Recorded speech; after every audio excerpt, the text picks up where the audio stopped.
Hi everyone, we started the stream. How you going, Light? Airtag. How's it going? Hello everyone. My name is Sonic the Hamhog. I will be your host for today's show. As you know, they say in the business for game development, gotta publish fast. Yeah. So I've recently picked up Sonic Superstars. Oh boy, my brain had to filter through like 30 subtitles just then. The guy at the game shop gave me one of these, which is pretty fun, I guess. It's a little display acrylic. It's green screen, isn't it? It's partly green. I'll do an unboxing and a strategy guide on how to assemble this because it's actually quite complicated. The reason why it's so complicated to assemble is because there's 3 separate pieces. And that can make things quite challenging. So I'll give a walkthrough, a detailed video on that later during the stream if anyone needs help assembling their acrylic display. So I am Sonic the Hedgehog. I really like Sonic Superstars, and I was just really feeling it, you know. So I thought I would be Sonic. I'm gonna try a couple different outfits for Halloween. I'm not sure what I'll be for Halloween. I'm trialing Sonic the Hamhog, and I'm gonna see how that works out. These are motion sickness glasses. They make me feel sick. There's liquid in there. They keep wobbling. When I move my head and they wobble, they make me feel sick. But it's, you know, when you gotta go fast, you can feel a bit nauseous when you gotta go fast. So you gotta make sure you have your motion sickness glasses. So today I'll be working on a couple different games. I'm actually currently, I haven't announced this anywhere. We sort of mentioned it in the Discord briefly before. Oh, did the Sonic music end? I'm just going to play it again now. Okay, so I mentioned briefly in the Discord, I'm going to have to make some just strategic business decisions, some adjustment to our plans for Q4 for this year. I'll have to bring Undertakers, which was on the 3DS and Wii U. I'll bring that to the Switch. There will be a new game mode. And I'll be bringing Frontier Defenders. So Frontier Defenders is a game that's been in development for maybe 2 years now. And I've been keeping it just in the back pocket. And I didn't want to have to launch it now. But what's happened is some business expenses came up. Business processes, I have to pay for legal stuff. And that turned out to be way more expensive than I expected. And so now I no longer have time to wait until my current lineup is ready. I was going to do Duck Season and Face Takers next. But I need like another month to finish those, and I don't have that time now. So what I have to do now is prepare Frontier Defenders, which I was hanging on to. I was waiting for an opportune moment. You know, like you don't just, when you're playing a Sonic game, you don't just jump and attack, you know, the boss. You got to wait until the boss is open, and you can get a good hit in, and then you attack. That's what I was kind of hanging on to Frontier Defenders. But it seems like I will have to launch Frontier Defenders now.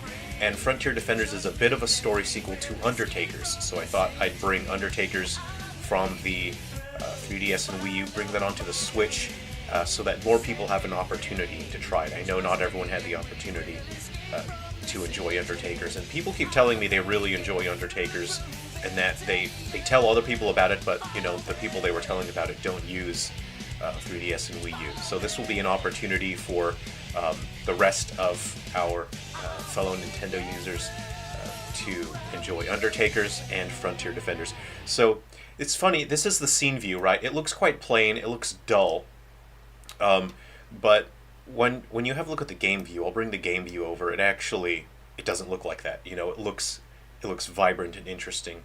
In the game view here, you can see the shadows, and I'll just go ahead and hit run, and we can see what the game is supposed to look like. So today I'll just be working on this. Really, we'll just be casually hanging out, chatting. Oh, you know what? I forgot to put the... I better put this in the Discord. Wait, did I put this in the Discord?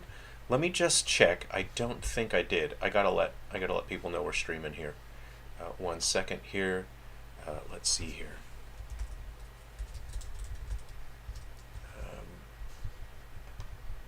Let's see. Paste.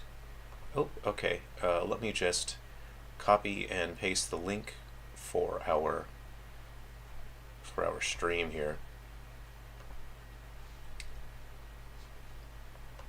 Okay.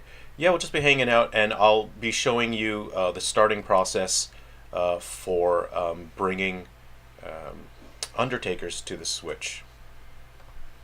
Share, copy.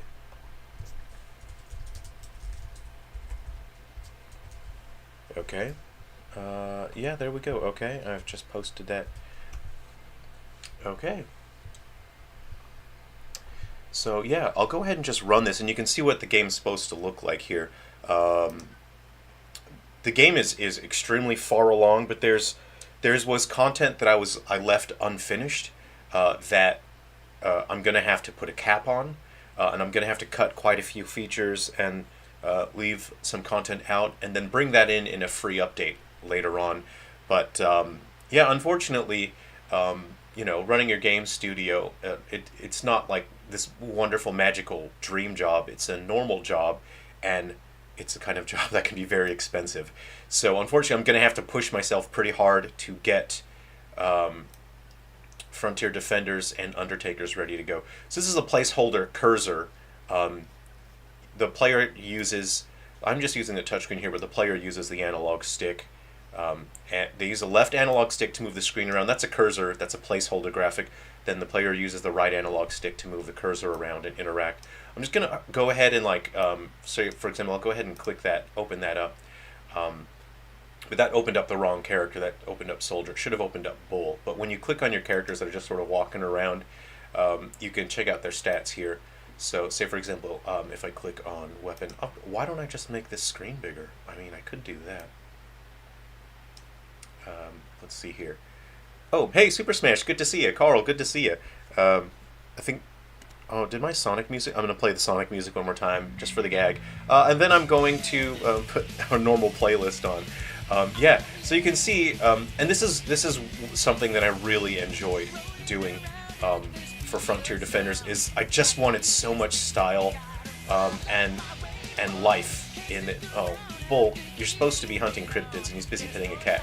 So there's I spent years working on Unity 3DS where animating any of the user interface, the heads-up display, you can't do that because it causes memory leaks. Even changing any UI elements on the 3DS causes significant memory leaks, so I couldn't have any animated UI. I had to strip back the UI. So I think this was me sort of like subconsciously rebelling against that. So I'm going to open my character, and we'll just see like how the UI just feels so alive and it really pops out. Open my weapon. I think it might be, like, well, this is the most lively the UI has ever looked. So yeah, okay, yeah. So you can see how it affects your stats immediately when you click on those just there. What I have to do on this game is just finish putting in the content,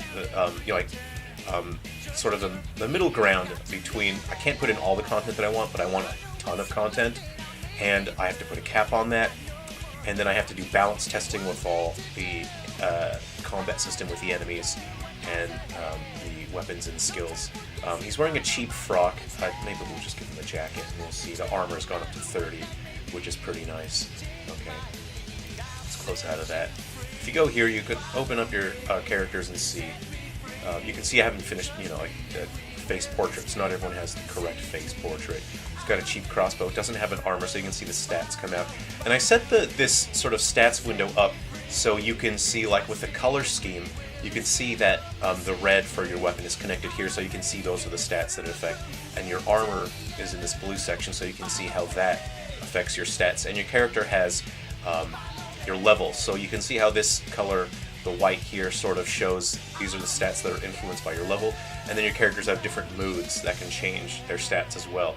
So when you see that your character's a neutral mood, you get +0 on everything, but you might have a mood where it goes plus or minus on a particular stat. So your stat window visually lets you clearly see what affects what. Go ahead and click on armor. I'll give Bull a cheap shirt. That's plus 10 on that.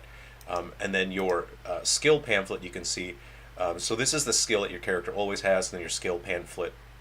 You collect different skill pamphlets so you can use a different ability during combat. And so you got cryo bomb, So there you go.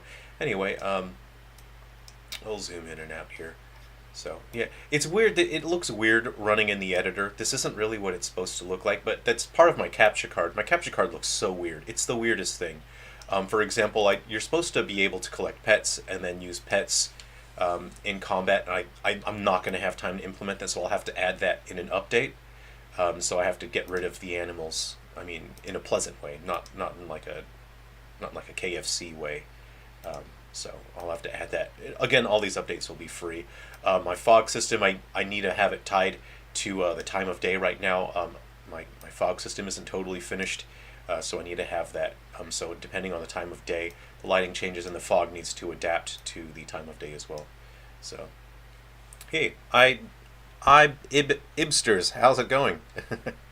Good to see you. Thanks for coming to hang out. I'm gonna put our normal music on here. What do we got here? I'll put on our manor music. So, yeah. AirTap. That looks cool. Sonic been having a good run with their games, especially after Frontiers. I'm so shocked at how much I like Sonic Frontiers. Not Frontiers, Superstars, and I really want to do a video, just sort of discussing, what about it I really like, I think Bull he's gone in for a shower here. Oh, he's taken a water can with him. These are the showers here.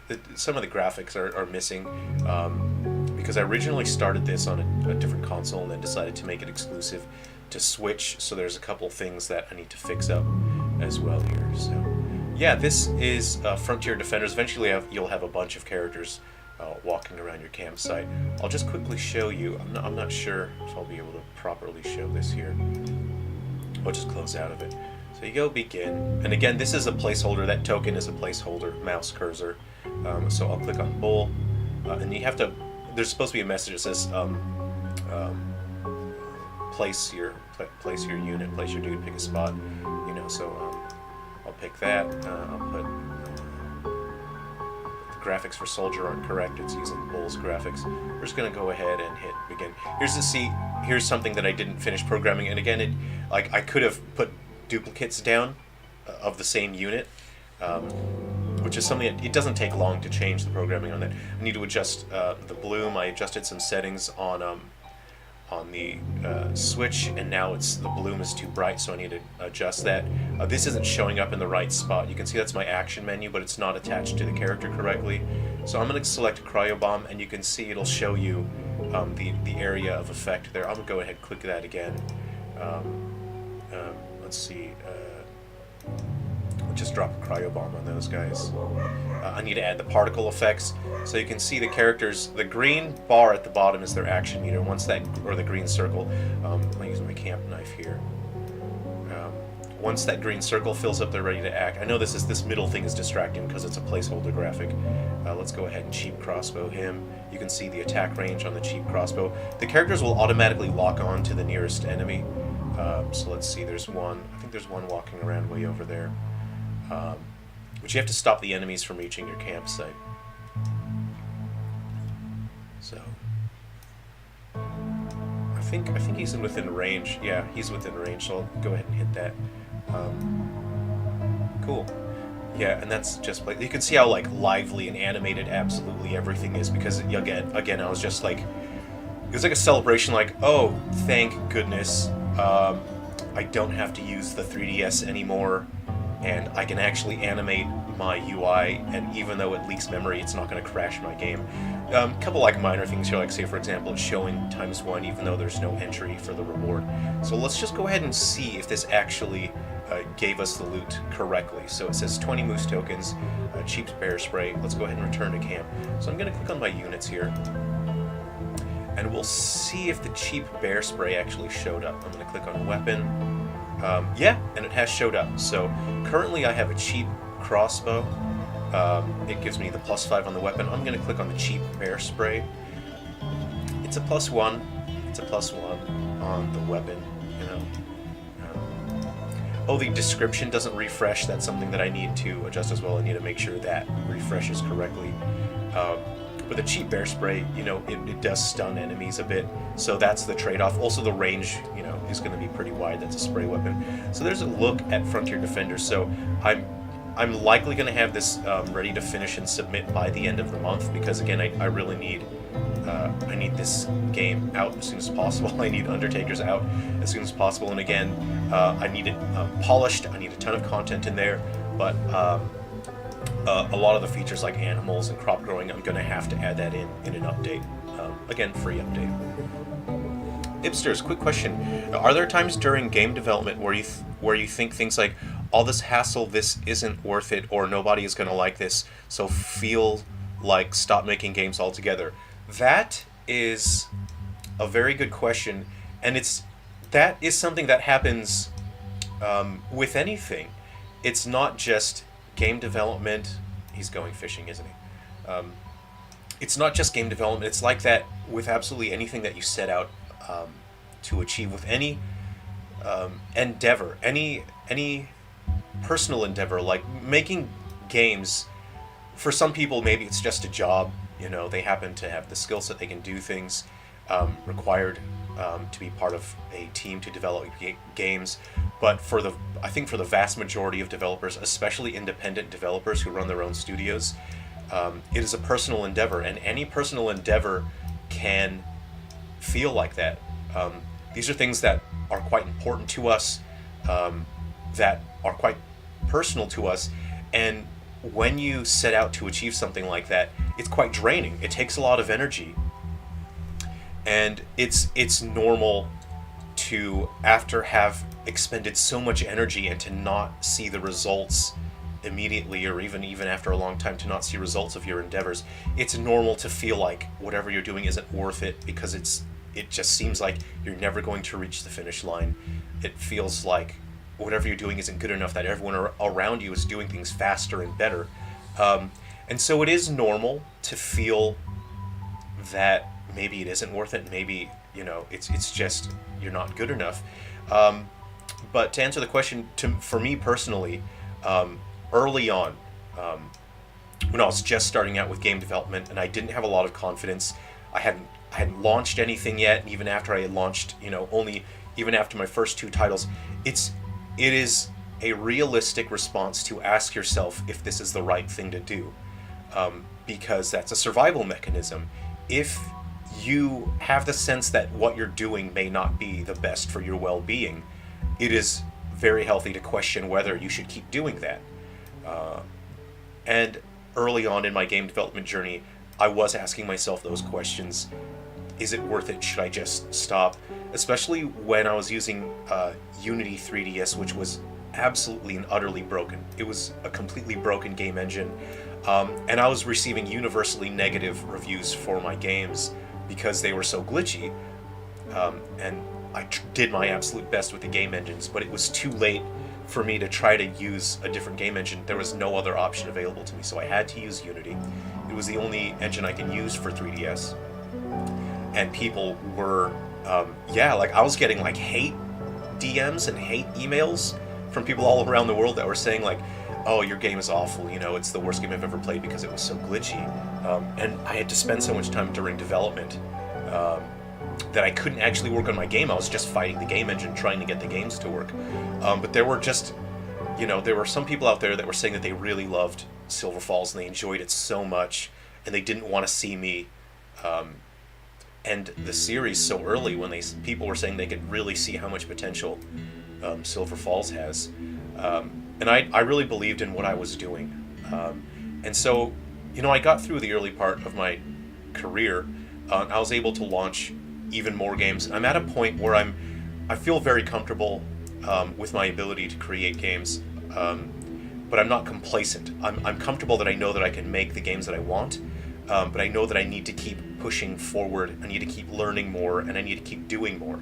Technology will always allow us to do more, so I need to understand what technology will allow us to do, because you have to understand what people's expectations are. At the end of the day, we are all customers because we buy the games, we play the games, and customers' expectations will change as technology grows. So I need to be able to understand what people expect, but I also need to keep in mind the history of our industry and where we've come from. And as long as I try to keep all those things in mind, I feel confident in the game development process. So these days I don't run into a situation where I think this isn't worth it, or nobody's going to like my game.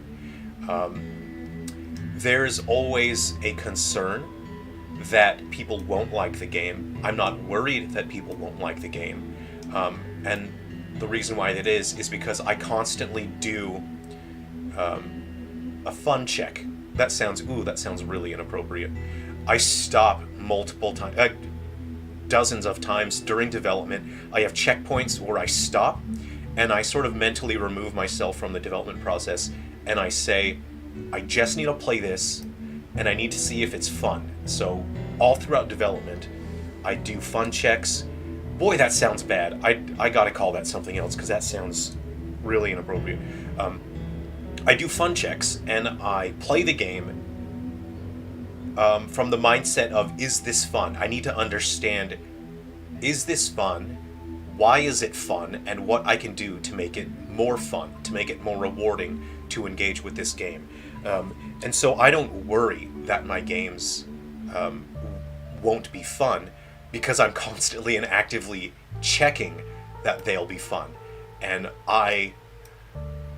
one of the most important things you can do as a developer, especially early on in your journey as a developer, is you must not fall in love with your product.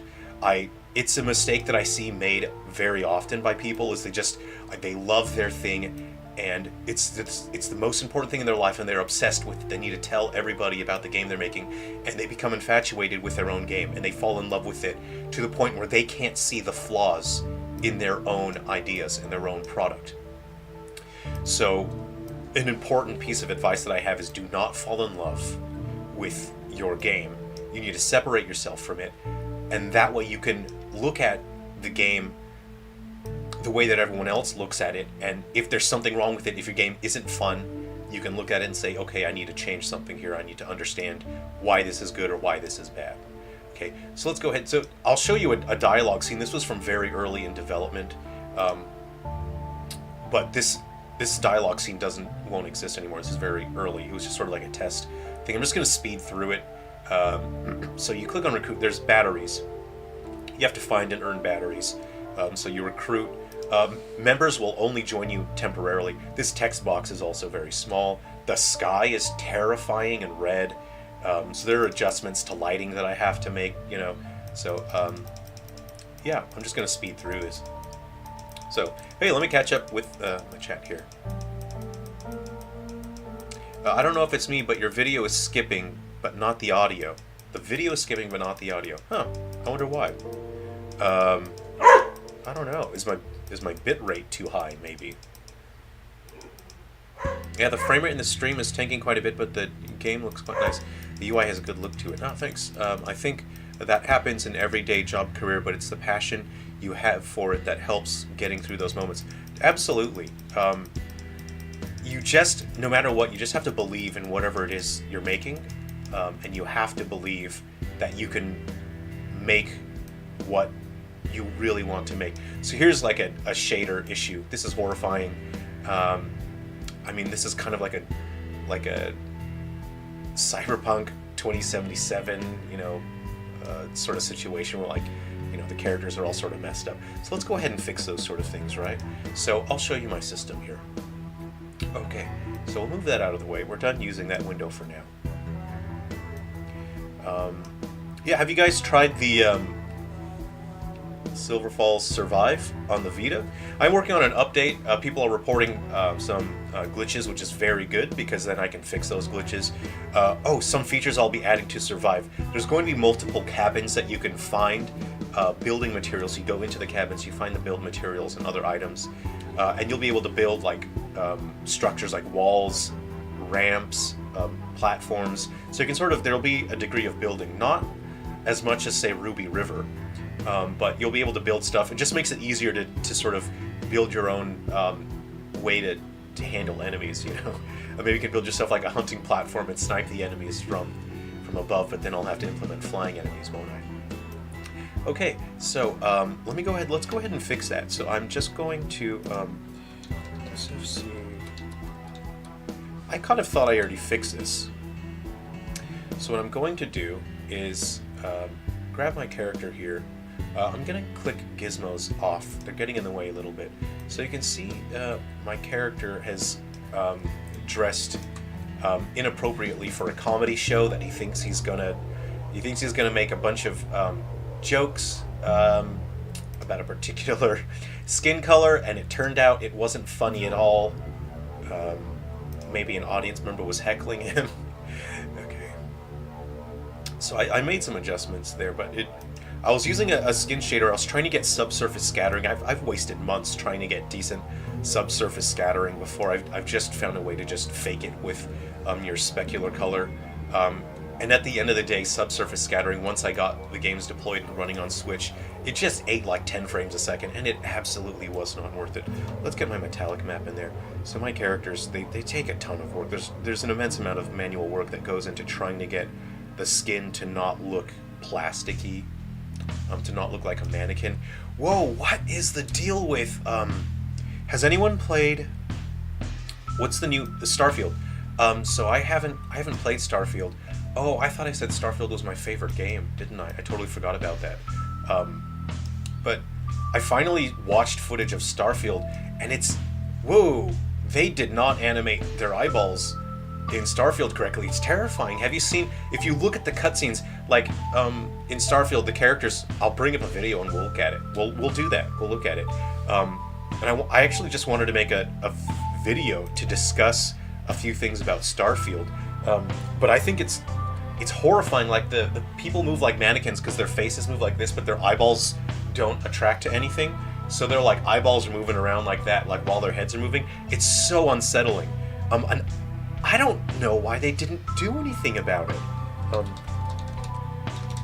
It's so upsetting to look at. I would think that any sort of developer would, like, if you've been working in that sort of space, making games like that, you should understand the bare basics of animating your realistic characters like that.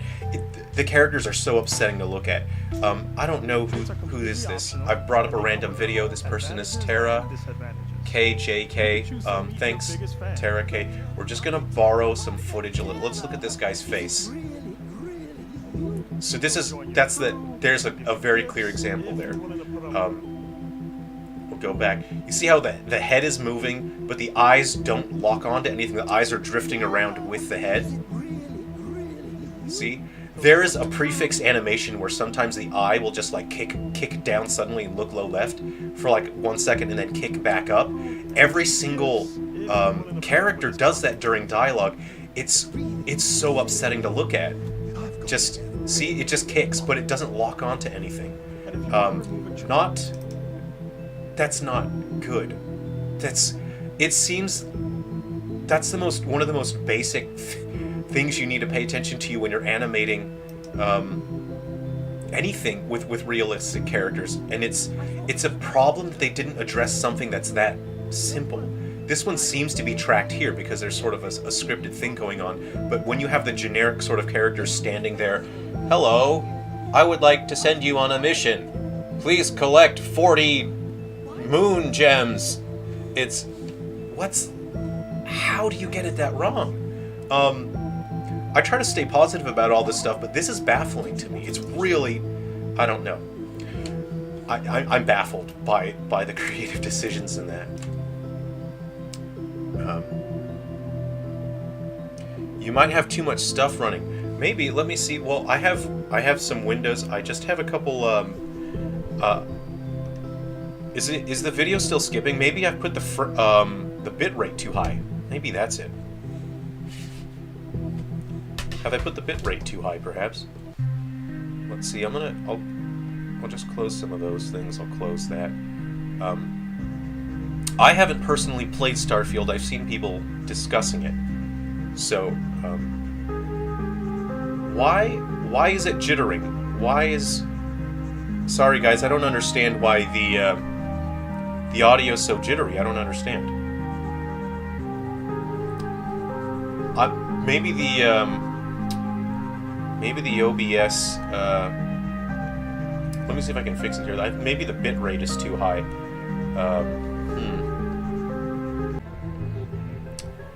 Okay.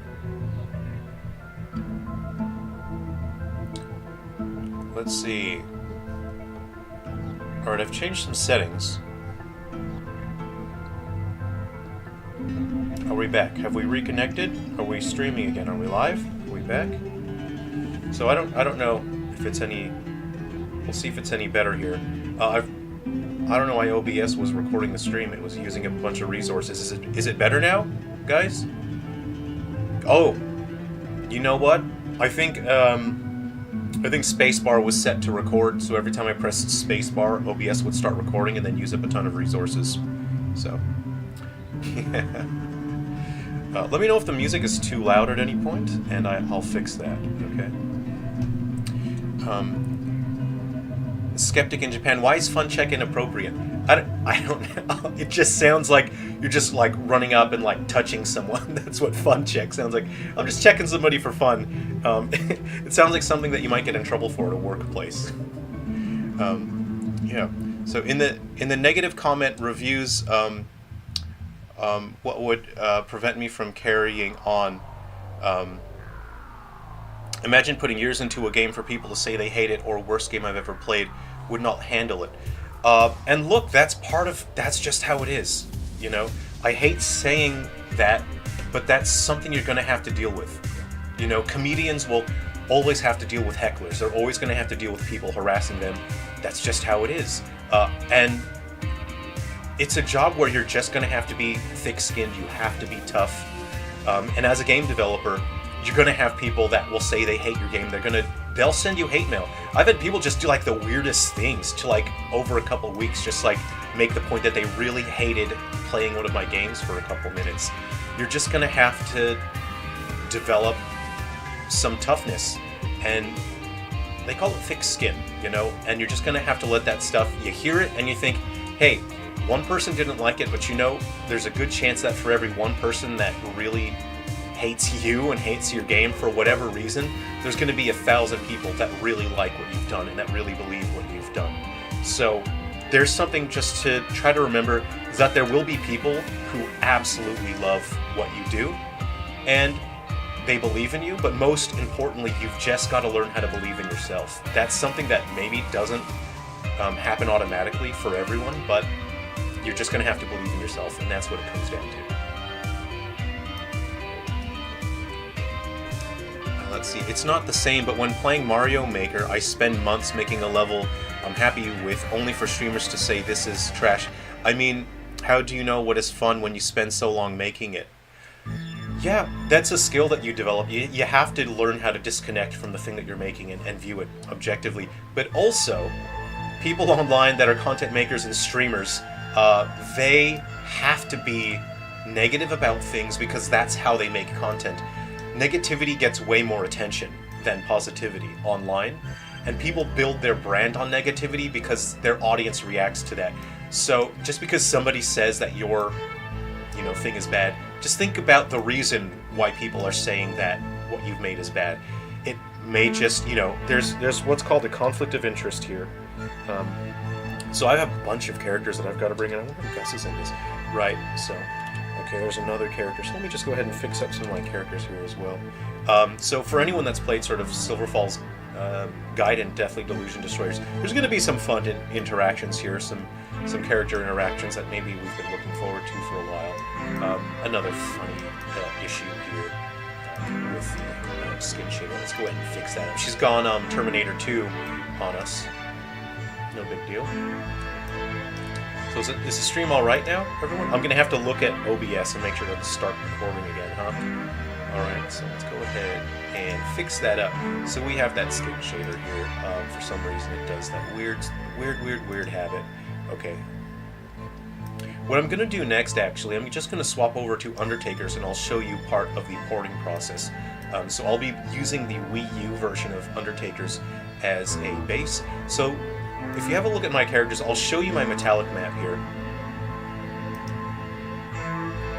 If I double click that one, it'll bring. You can see how horrifying, you know, all these things. We've all seen what like skin maps look like and whatnot. But I generally start with a map. I would optimize it, make that 256 by 256, because I know the camera won't get close enough to the characters, so I know that it doesn't super matter. Oop, I can't see here. Hit apply. And that allows me to optimize my game so it loads faster, uses less resources, which means I can have higher resolution on the things that matter. So I know that the camera doesn't get very close in this game, so it's fine to reduce the resolutions. So I have my metallic map set up to where if I crank that right up, the character will look really shiny.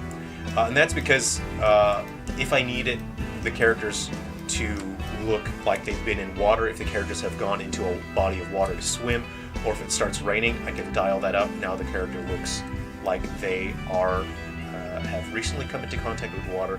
In general, you know, when a character hasn't been swimming around, I have that about around there or so. Yeah. Well, my first game I made, everyone that played it gave me 5 stars review on Google saying, good job on your first game. My own mom, however, gave me 4 stars saying nothing is ever perfect. You know what? Good on your mom, because your mom should always try to push you to do your best and to be more. So, good on your mom. Hey, congratulations on getting that first game out. Ibsters, I missed out on Silver Falls games on 3DS Wii U when they all came out at once. Couldn't remember passwords and resetting passwords kept giving me errors. So frustrating.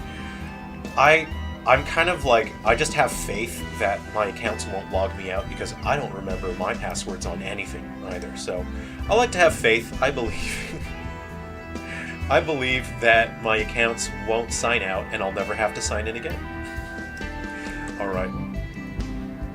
So I'll just show you something here. I have particular zones here that characters can wander around. So in this campsite, the characters walk around using just very simple AI directions.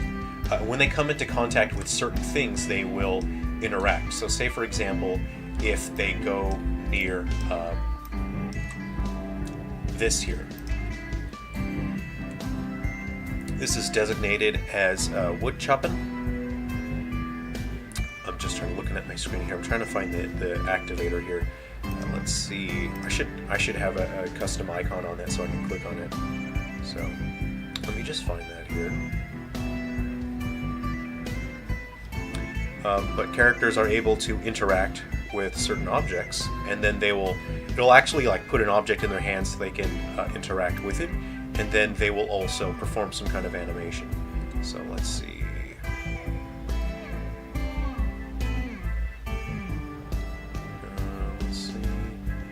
Let's see, Rock Talk, it's interactables. So let's see, you have the barbecue, wondering, click on that. It should show up if I just walk through the list here. There we go. So this is called interactable wood chopping. You can see I've got a tag called interactable. People can interact with it. So it creates, when a character collides with that sphere, it'll play a gesture ID, the animation time, so how long they'll stand there. But I've noticed characters that are doing that, and then their normal AI will sort of hijack it and make them walk around while they're doing stuff.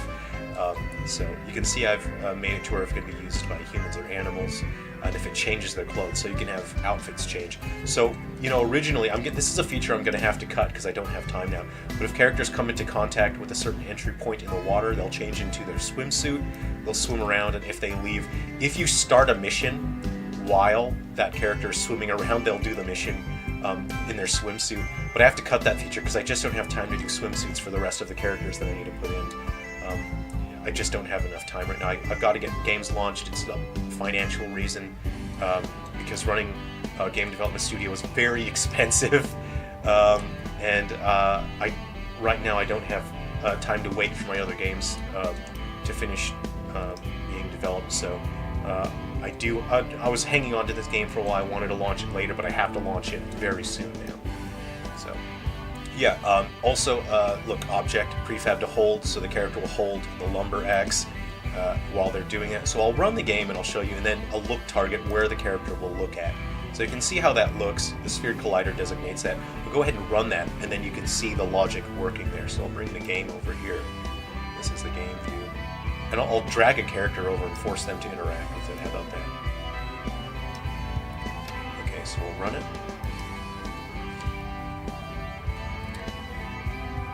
Air tab, yeah. I can't argue with her logic. There is definitely room for improvement in everything you learn to do, mainly because what you can do in an engine is always improving, so you should as well. Yeah, absolutely. And I like working in different platforms, especially legacy platforms are so fun to work. And I find that it helps me develop my ability to be creative, you know. So I'm just going to my game view here. I'm just going to... Oh, you can see Bull. So there's another interactable zone. Let's go ahead and watch him here. You can see he's interacting with the table tennis.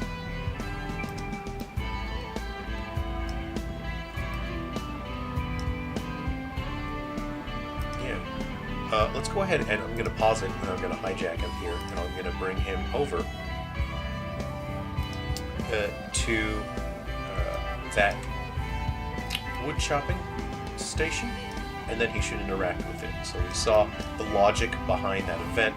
As soon as he makes contact with it, he should start chopping wood. Here we go. Unpause the game, and you can see he started interacting with it. There. And you can make any number of things. I could make all sorts of... I could put an arcade machine in there, and characters could play the arcade. You know, so it's something that helps the space feel alive, and it's interesting to see characters just doing normal, everyday things. And these are things that have nothing to do with the gameplay. The gameplay is not always the most important thing. It's the culmination of all the parts of your game. And this is one such thing that creates this unique identity for this game, that it feels like these characters are living. It feels like they're doing something because they have their own goals and objectives in their lives. It feels like they're not just an asset plonked into a video game. And that's very important, is the vibe of your game, the identity, the things that don't necessarily contribute to the gameplay still are very important to the game. Sometimes they're more important than the gameplay itself. And this is something that I believe modern developers just don't pay attention to. Is just small things that it doesn't matter to the gameplay, but it matters to the game. Whereas we keep hearing this word gameplay loop, and I try to keep things positive, but that's a term that I absolutely despise. Because when you say gameplay loop, people fixate on a routine set of tasks that you have to repeat. And if you focus on gameplay loop, you lose sight of the game itself. It's not just the tasks that you perform. That's not the only thing in the game. The game consists of so many other things. So I never think of a gameplay loop. I hate that term. I despise it. I think it actually stops people from making good games when you just focus on, ooh, gameplay loop, you know. Envy, hi, how's it going? Jerrel has evolved into Sony Jerrel. Well, this is, I'm my own OC. Please don't steal, okay? Alright, we're going to just minimize Frontier Defenders for a little bit, and I'll bring up, let's see here. So we'll bring up Undertakers for the Switch. So I've taken the Wii U as the starting point here. But there are quite a few things. So for example, to start with, my game is referencing the controls for the Wii U. So I can't show you anything that is confidential, anything that is sensitive or NDA protect. I won't show you any of that stuff. All of that, you know, I have things set up in a certain way to where that can't happen. But I'll show, for example, okay, so I'm just going to have to do a couple things off screen here. So right now my game is asking for, hey, I'm looking for those Wii U controllers that you told me totally exist, and I'm not finding them. So that's what the engine is saying right now. So I am going to have to comment out all this logic here.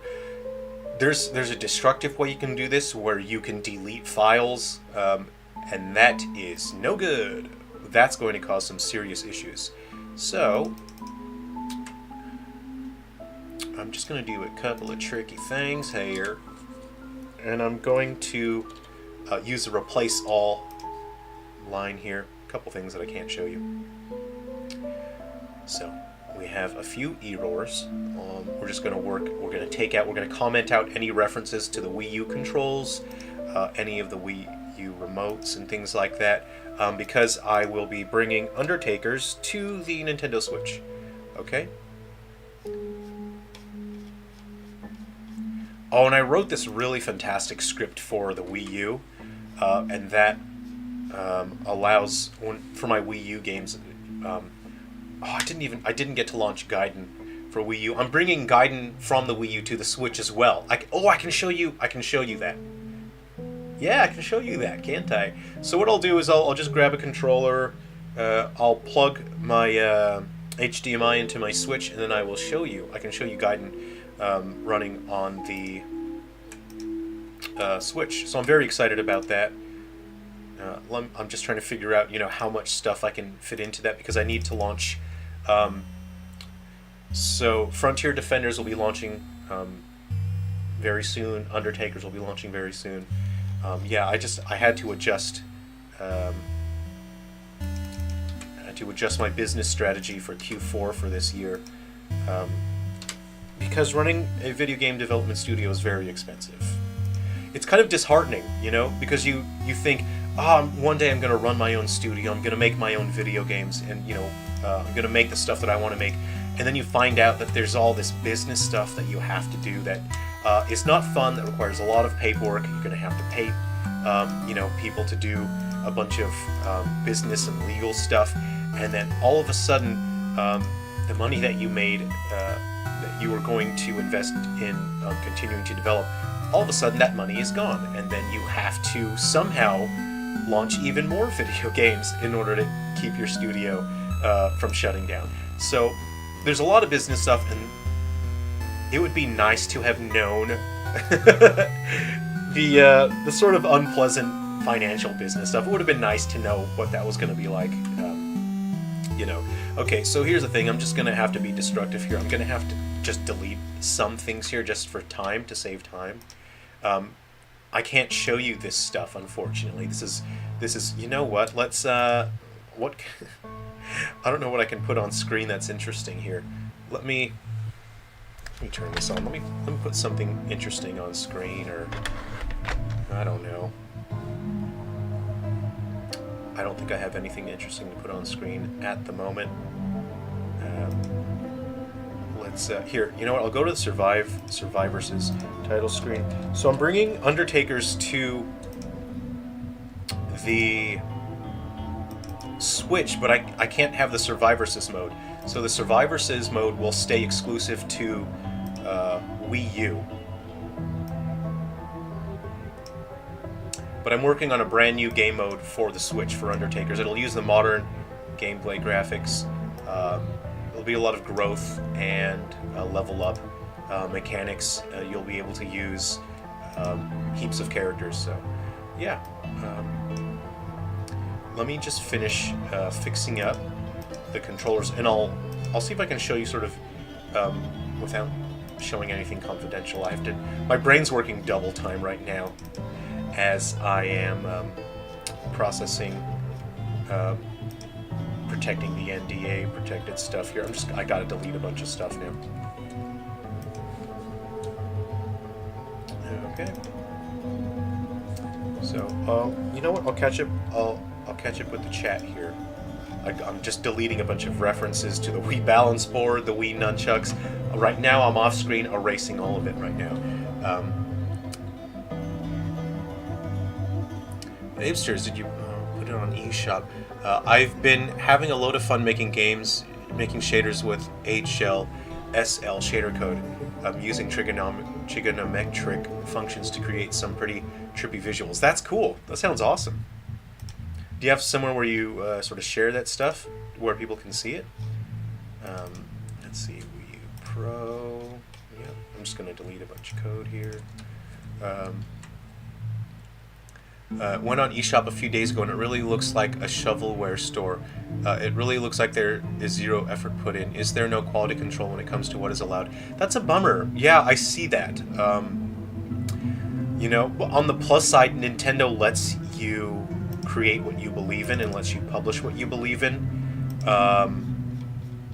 And that's we're going to have to accept that because Nintendo, I believe Nintendo believes in creators and their creativity.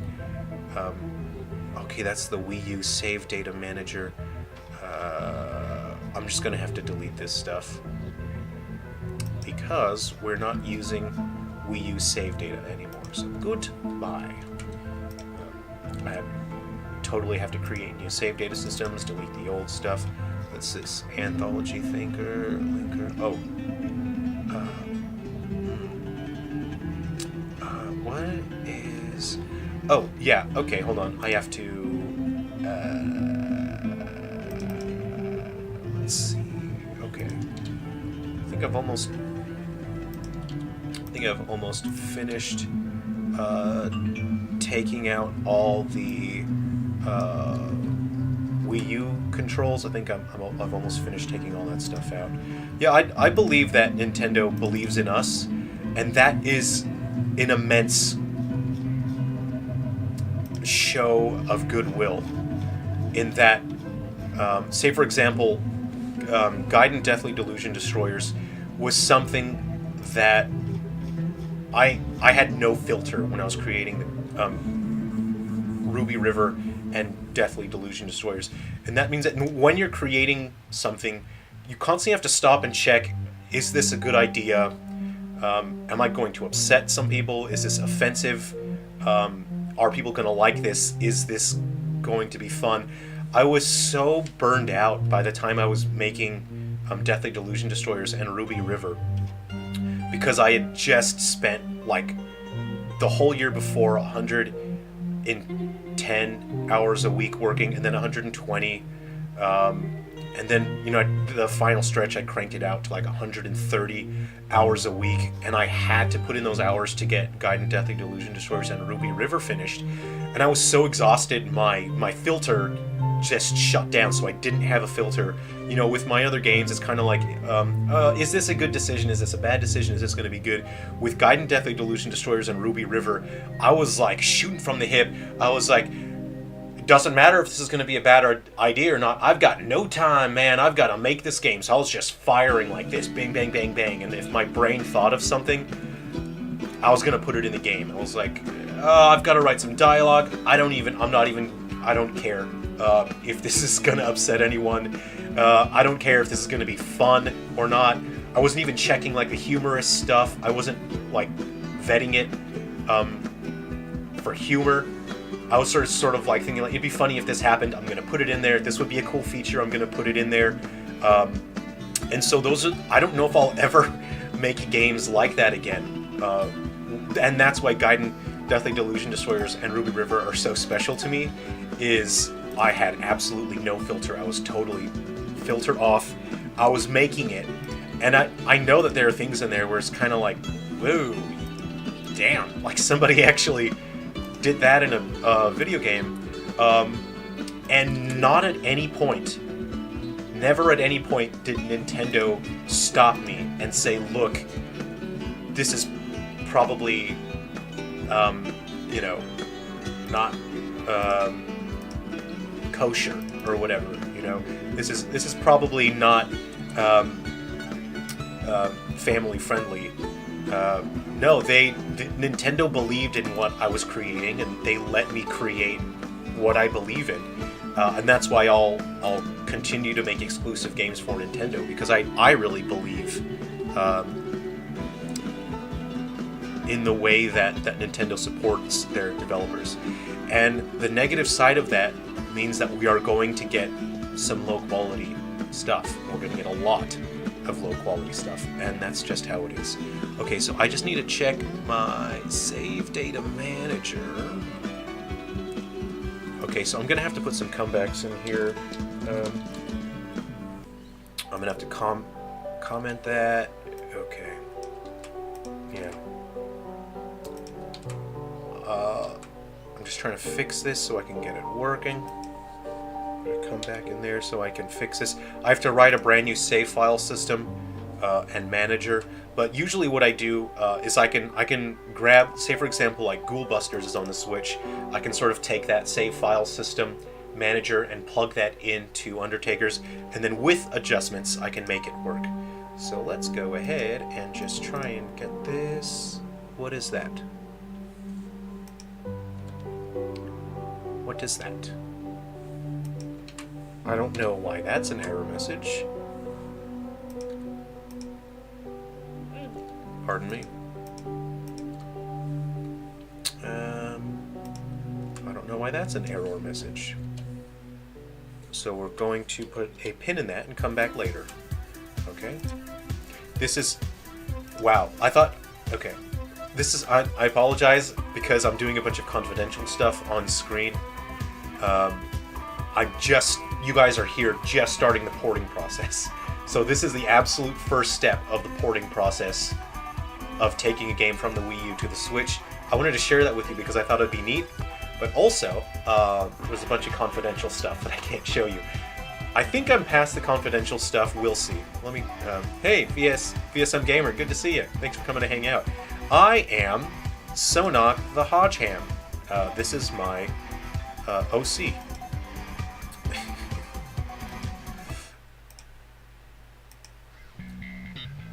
So, yeah.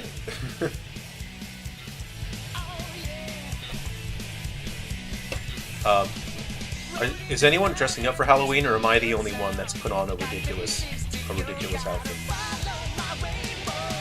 VSM Gamer, thanks for Silverfall's PS Vita version. Hey, thank you for showing your support for that and playing it. I am working on updates, so if people want to ask for features and content, I will be adding new things to Silverfalls in the Vita. Something that I'll be adding are more things to find in the environment. There'll be cabins you can go to, and you'll be able to build as well. So in an upcoming update, I don't know if it'll be the next update, but a future update for Silverfalls Survive on the Vita, you will be able to build some basic structures, walls, floors, and ramps. You can build your own fort, you can sort of trap enemies in, you can try to corral the enemies in. Yeah, it's just some cool stuff, some more interactivity you can do with the environment. There's a couple of glitches. There's a weapon called the Long Claw that is glitchy right now, someone reported, to where if you can use the Long Claw, but once you try to switch to another weapon or, you know, do another action, the game will sort of start freaking out and glitches will occur. Okay, so I think the confidential stuff is done. Thanks for hanging in there with me, everyone. Okay, so let's go ahead and go to my initialize screen and we'll see what happens. So what I've just done is I've taken out any references to the Wii U specific hardware. So right now, if I run the game, I suspect that we'll be able to get to the title screen, but we won't be able to play because I haven't put any controls in. Okay, so I'm going to hit play now and we'll see what happens. It might get loud, the music might be loud. Let me know. Actually, I can turn the volume for Unity down, can't I? Open volume mixer. Open volume mixer. Ooh, cool. Nothing's happening. That's real cool. Okay, the mixer isn't showing up. So I'm just going to I'm going to turn the volume down because I think the volume's kind of loud on this starting music. I'm going to turn the music volume down. Okay, we'll get to our game, and I'm running it now. So right now it's just running, and I'm going to see what Unity does. So we'll wait for it to start up. So we're currently trying to run. I've just taken the Wii U version of Undertakers, and I'm trying to run that on the Switch now. I just did a bunch of things off screen. Yeah. Ibsters, so you put Easter eggs into your games. I'd imagine it's really fun to come up with random things for Easter eggs, like something to add at the end of development for fun. Well, I don't really consider Easter eggs. Like I don't add anything that's outside of the lore of the games. Yeah, I don't really, because the time that I spend, like implementing Easter eggs is time that I could have spent implementing more lore and more character details, environmental details that are important to the story and the history.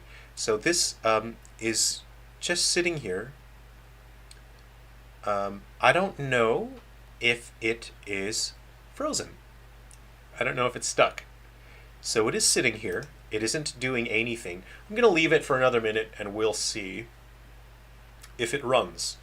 Because it seems to be frozen, so I might have to Control-Alt-Delete this guy. Yeah.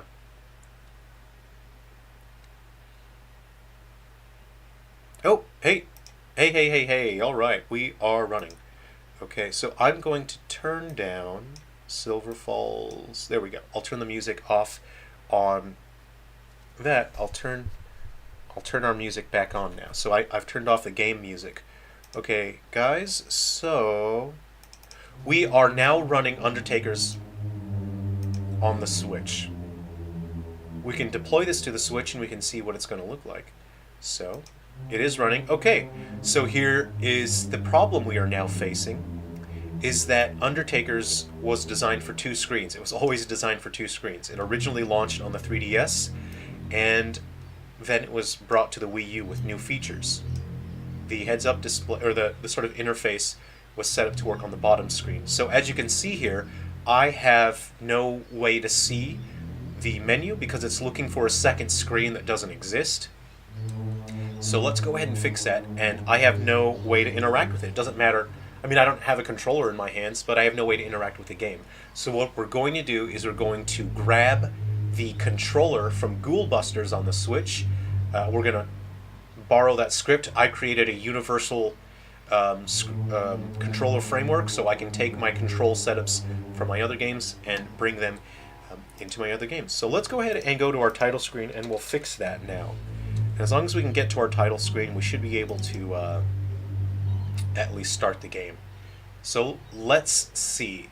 This will be a fun exercise, and you guys can see step by step what it takes to actually port a game from the Wii U to the Switch. And again, nothing confidential here. I'm hiding anything that's confidential. What you're seeing is just generic visuals of the end product. Anything confidential that's NDA protected is off screen, so you can't see all the secret stuff. Alright, so, and if you guys want to do a stream where I work on Survive for the PS Vita, let me know. We can do a stream where I work on that and I add new content and I fix some issues. I'm feeling really dizzy with these, but I have to commit to the bit. I'm Sonic the Hedgehog. Okay, so if we look at my hierarchy here, I have what was originally set up as a touchscreen. We'll go to the scene view here. I'll press F to sort of show me where that object is. And you can see it's floating here in No Man's Sky. I mean, No Man's Land. I said the name of a game instead. Oh, it'd be awesome to see the Vita development. Sure, okay, yeah, we can do that. Yokai, hello, thanks for coming to hang out. Right, so you can see this is meant to be on a bottom screen, but the Switch does not have a bottom screen. So we're going to click on the canvas here. And on the canvas, we have a screen space overlay. So let's go ahead and just arrange our screens here so they make a little more sense to us just looking at it. I'm going to bring the inspector over. And you can see this is normal for, this is just generic Unity. Unity always looks like this. So right now it's on screen space overlay. It's on display 2 because it's looking for a second display. This is not Switch specific, this is not platform specific. I'm going to click display 1 now, and you'll see that it now shows up on the main screen. But the scaling is all kinds of messed up. So let's go ahead and fix that. Let's move that inspector out of the way. And all things are going to be like this. I'm going to have to go through the entire game and change anything that was meant for 2 screens. Will need manual adjustment.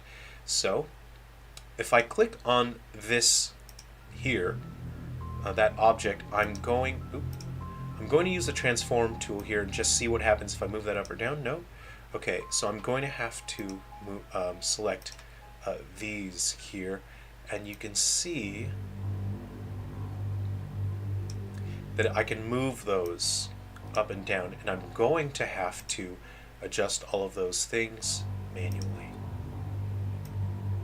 Alright, so let's see if I put those down there. I'll put them there for now, and I'll grab the contents of the title, because now I think the title is a little too centralized, taking up a little too much space. Oh, all these things will have to be adjusted as well. Let's go ahead and enable them, and then we'll just adjust the placement as well. Ah.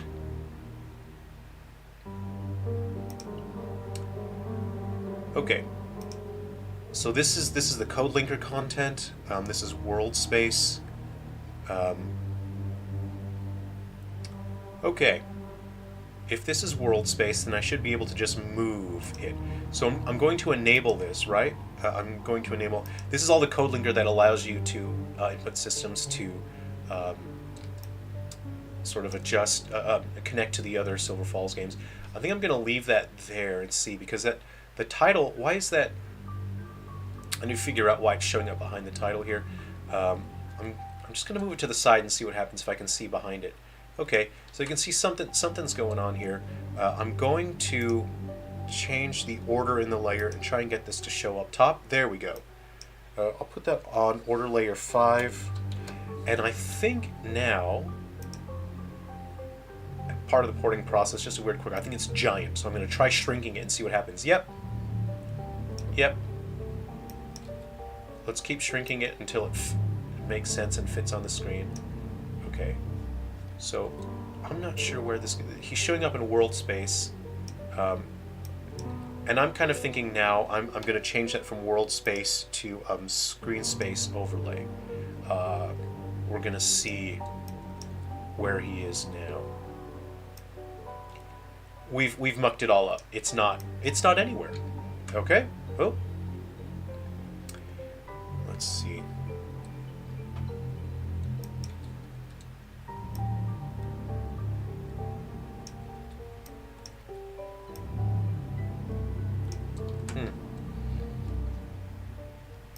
Screen space overlay, let's try that again.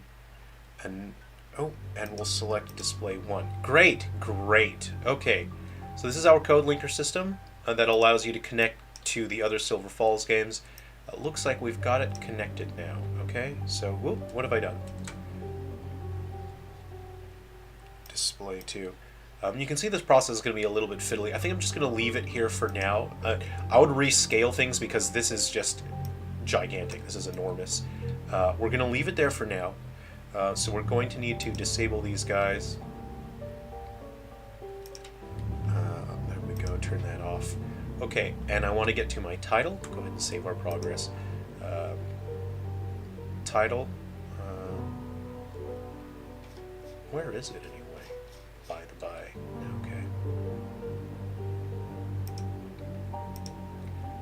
If we click on graphics, is it in graphics? Yes. Okay, so let's go ahead and find out where that is. Okay. We'll go ahead and move that up to the top, just there. That leaves more space for our menu elements. Lunar Knights, how's it going? Thanks for coming to hang out. We are currently porting Undertakers from the Wii U to the Switch. So, great. Okay, we now have that all set up, but I don't have any control logic. Okay, so I use a system. I'll bring this over. And this is a system that I set up so that it's easy for me to make games on many platforms without having to totally reprogram new control systems all the time. So this is, again, this is not NDA protected. This is not confidential. This is just file names of my control systems, right? So I create what's called a control layer. And the control layer, all the game logic goes through the core controller. It's called a Sungrand controller. But the Sungrand controller only holds the information. It doesn't have its own logic. So it knows when buttons are up or down. And so the title screen is asking the Sungrand controller, hey, what buttons you got pressed right now? You got any buttons pressed at the moment? So this guy has the buttons, but he can't do anything with them. I have what are called control layers. And the control layer can be any console, can be any hardware.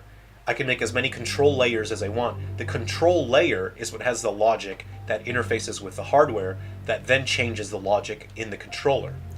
Then, the game logic only needs to ask this guy for information. That makes it easy to have any piece of hardware using a control layer. So now I'm just going to copy and pasta one of my controllers from my other platforms. So I actually have the controller here in alright, we are back to Frontier Defenders.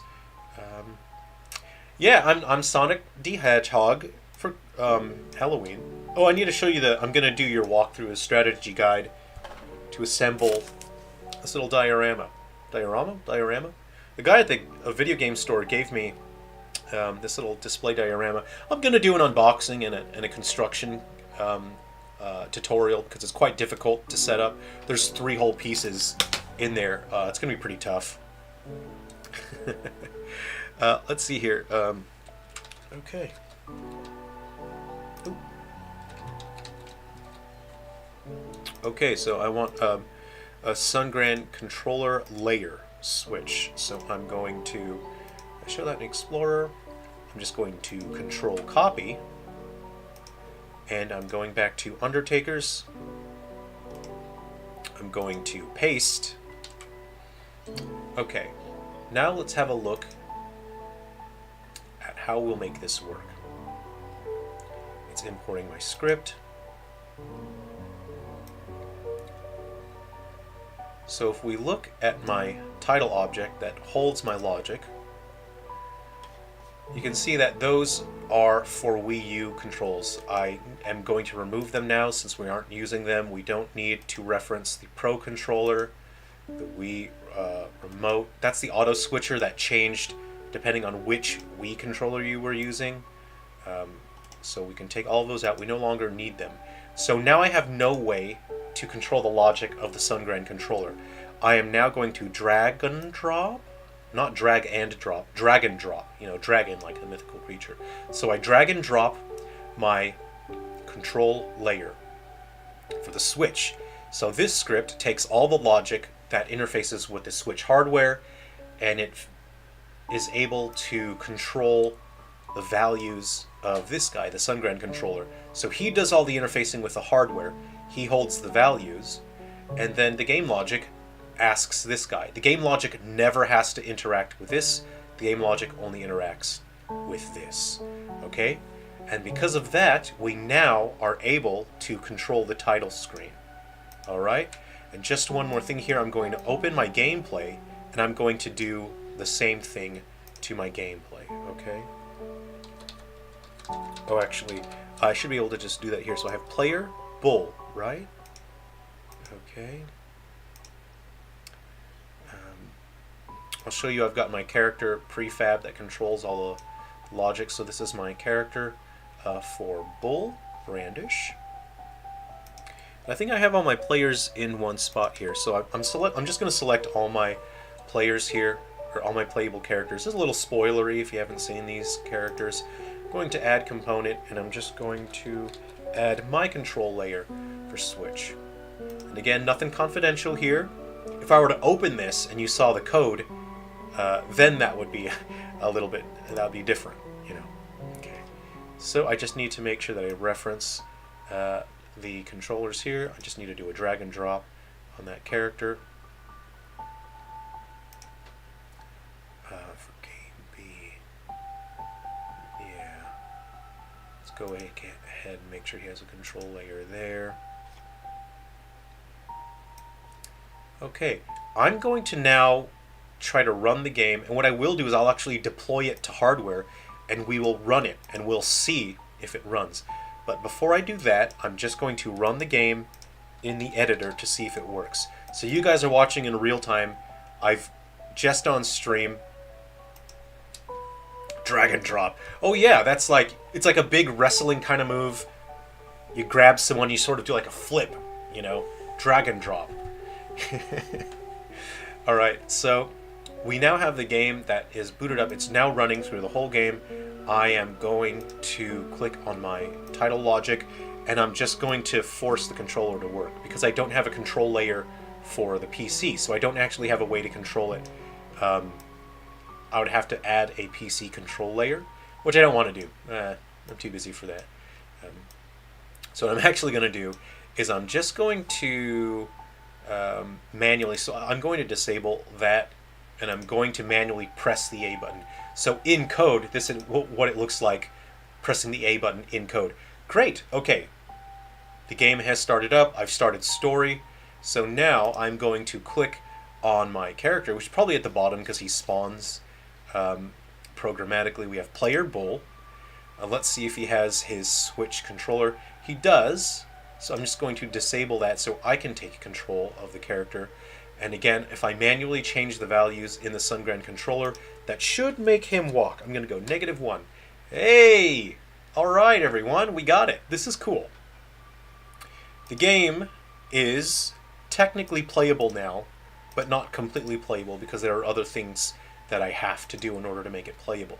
And this process, it may look like it was fast and easy, but that's only because I've designed these games ahead of time for being able to bring them to other platforms with minimal work.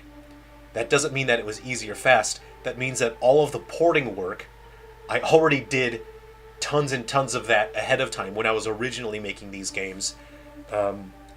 That's when I already did all the hard, grinding, obnoxious work. As you can see with my controls, all I had to do was remove a couple control scripts, drag and drop, not drag and drop, drag and drop, and but that's because I did an immense amount of planning and development beforehand.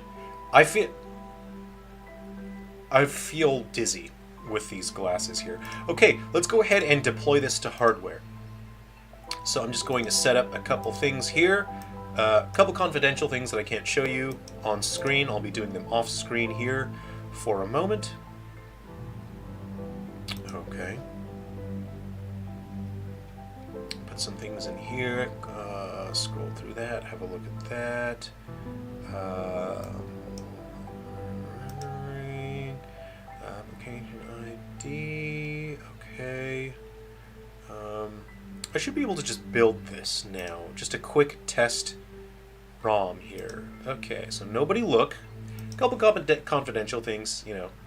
Sorry if it's a little too confidential, but there are some things that I'll never be able to show you. Okay, I'll go to my build folder here and just go ahead and build this guy right on out. Okay.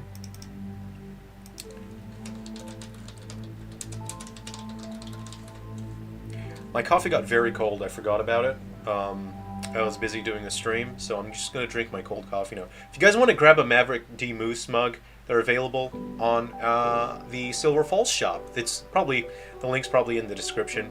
These mugs are only like $10 or something. Go grab one. We can have a moose coffee together. So this is all Switch stuff? Yes, Luna Knights, yes.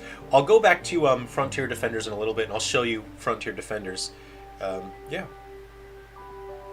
AirTab, that's actually really cool. Do you use things like an observer pattern or something to make that kind of system? AirTab, I'm not sure what you mean by that. An observer pattern. I can show you the logic of let me try and think of what I have that isn't confidential, you know. Because every hardware that you have that has its own controller setup, your scripts are going to be a bit different. You're going to have to do some different things. Those are things that I can't show you. I can show you the logic for, you know, the Sungrand controller. And all of my games use the Sungrand controller, and that's so that I can bring those to any platform. If I wanted to make a game for the Atari VCS, it would be easy in terms of control porting, because I just use the SunGrind controller. I write a new control layer, and that's a minimal amount of work on my end. Then I plug the controller layer on top of it, and I can bring my games to the Atari VCS. People have been, and that's how I was able to bring the abstraction framework to the Vita. I was able to bring the framework over very quickly because I used control layers, and the control layer meant that I just drag and drop a script on there. You know, hypothetically, I could bring any game in this series to the Vita because I can use control layers and I would have to redo everything. But that would be ridiculous. I wouldn't do that. Observer patterns just observe the state of things in your scripts and make changes according depending on what the use case scenario is. Oh no, not really. No, I don't really. I think my approach is a little different than that.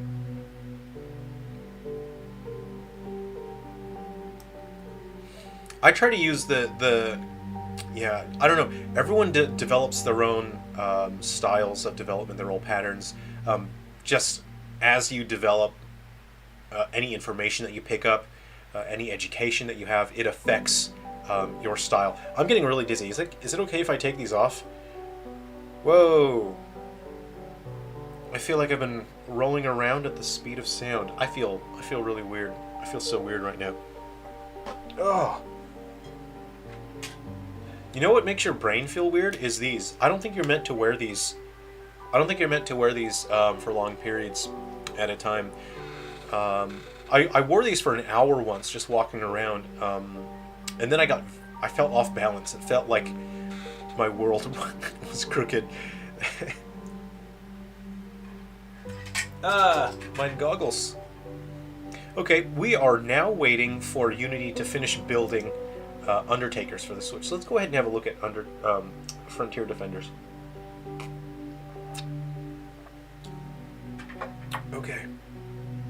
You feel weird. You sure? It's not the Sonic Hat. Well, it is kind of like, it's not exactly cutting off the circulation and my ability to breathe, but it's close to it. Okay.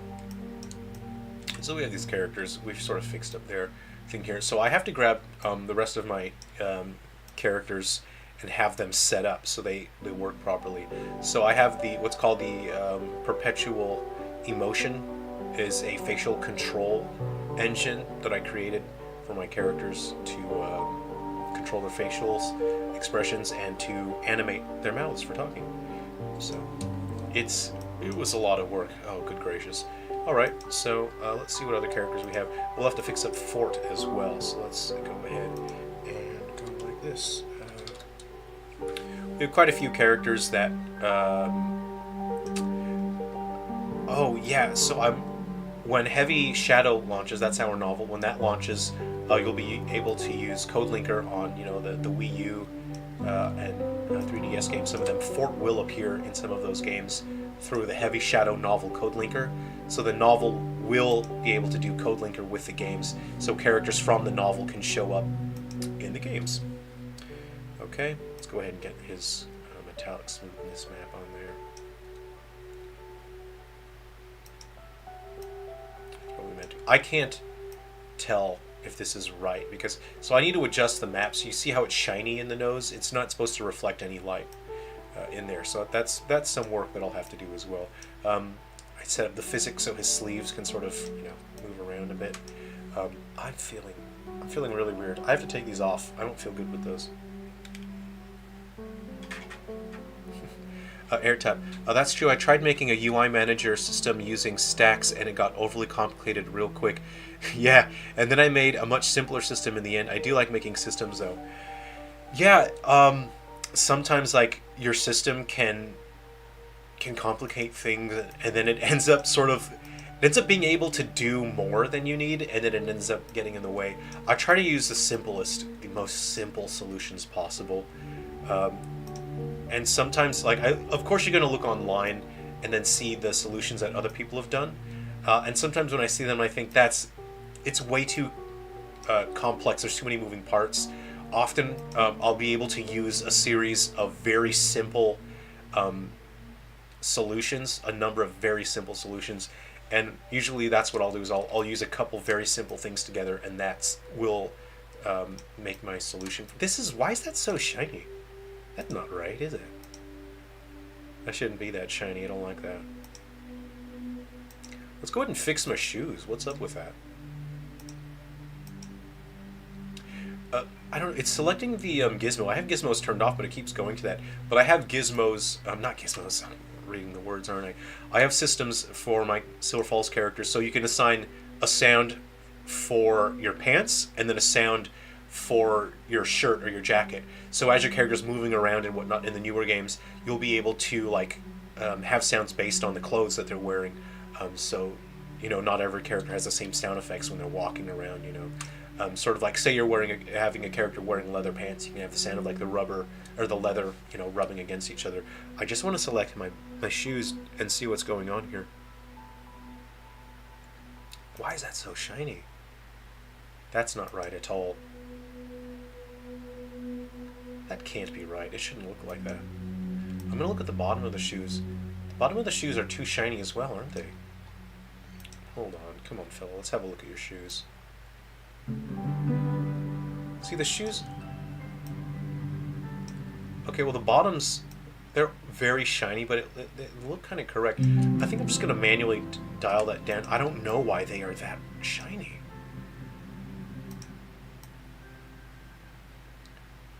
I'm just going to dial it down like that. Oh, part of what it is? The reflection probe. See, here's the issue. The reflection probe is up in the sky, so it kind of thinks that there's like space below the character that's very shiny. I'm gonna dial it down. That looks a bit better. Yeah. I would like it to not. See, when you look at it from that angle, it's sort of reflecting the ground. I'm gonna have to make some adjustments because I do not like that. That don't look right at all. We'll see. We'll see. Anyway, that character's sort of fixed up there. So this is the first time that this project for Undertakers is building for the Switch, and the first time you build a project, or if you clean out your build directory, it takes longer than usual. It doesn't normally take this long to create a build, but that's fine. This is why I create multiple games at the same time, is powerful game engines can take a long time to process. So I make multiple games at a time. While I'm waiting for the engine to do stuff, I can work on another game, and I can save time. Because he's an alien. Alright, so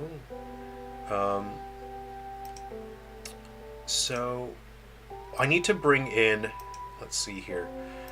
Oh, man, I'm just thinking about all the features that I'm going to have to leave out, because I need Frontier Defenders. I need this launched very soon. Okay, so base boulder field will appear in this, so let me go ahead and grab base. Let's see, Ghoul Busters, Undertakers. I'm just looking at my okay. Universal character builder. So I have a project that's a universal character builder where I build my characters. I've shown that on stream a couple times. It's just a good environment. There's no NDA protection on that one, so I can show you my character builder. Let me go ahead. So who needs to appear in this? No, I can't show you this folder because that'll have spoilers in it, so I can't show you that, can I? Okay, Bjorna should appear in this. I think Bear's going to appear in this. Base. Oh, that'd be so funny.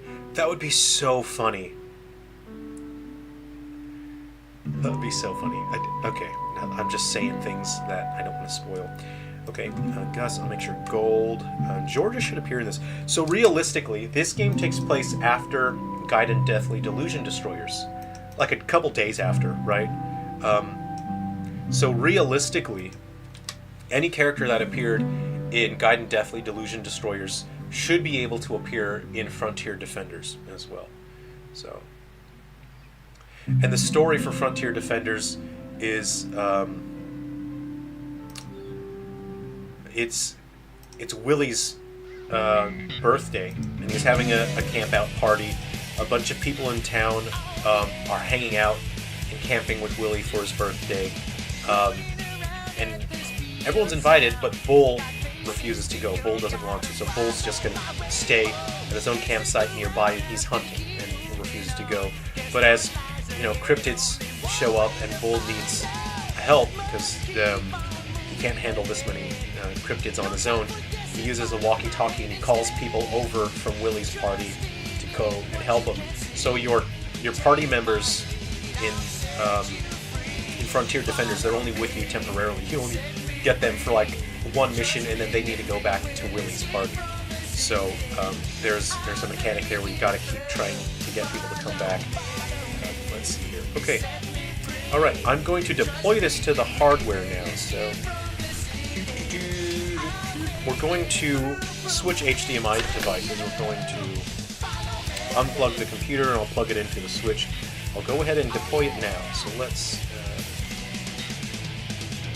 do that now. Okay.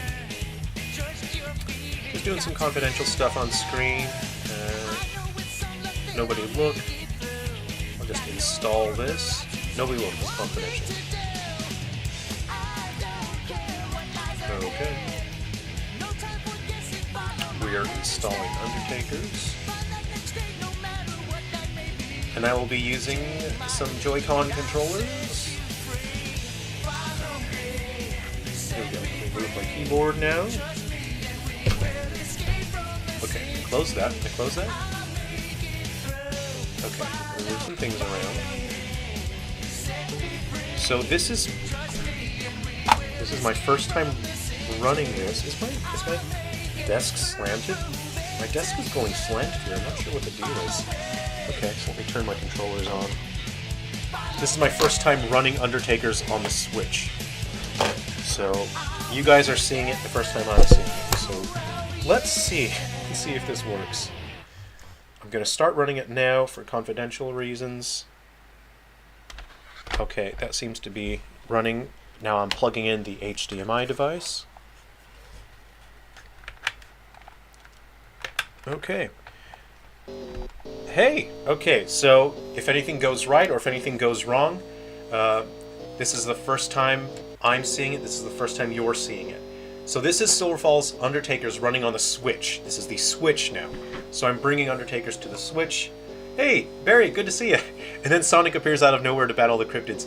Well, AirTap, were you around for the last April Fool's Day?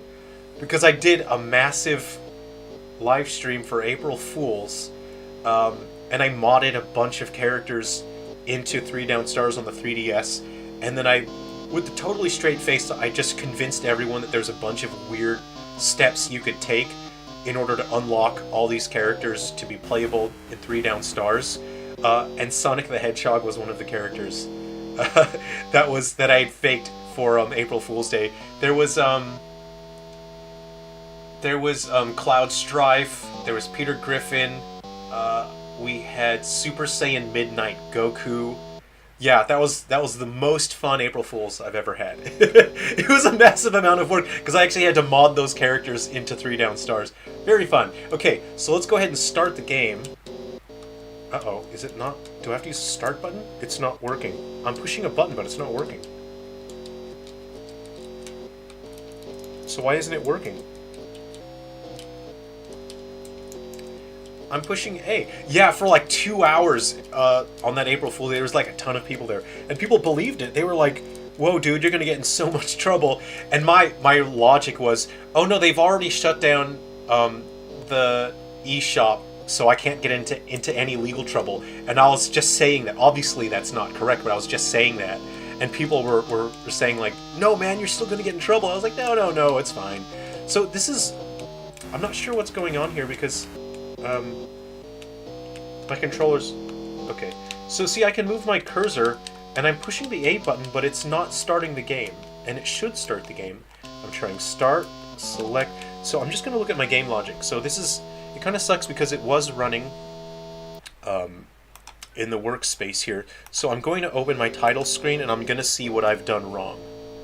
Something has gone wrong here. right? Because when we tested it in the editor, it did work. I programmatically told it to activate the A button, and then it started the game. So let me see what the deal is here. I'm opening it. Pardon me.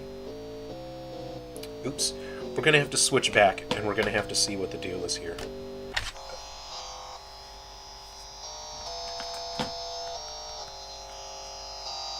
Okay, so let me put this... I'm running out of space here. Okay. All right. Rolling around at the speed of sound. Okay, so we need to figure out what went wrong here, because my directional input is working, but my A button isn't working. And I don't know if maybe that's a Joy-Con issue. So see, it's enabled. You know what the deal is? There is an order. To all things in life, there is an order, Simba. So I need to go to my script execution order, and you'll see what the problem is here. Ooh, no, I think... No, there's... Okay, I just had to do a safety check that there was no confidential information there.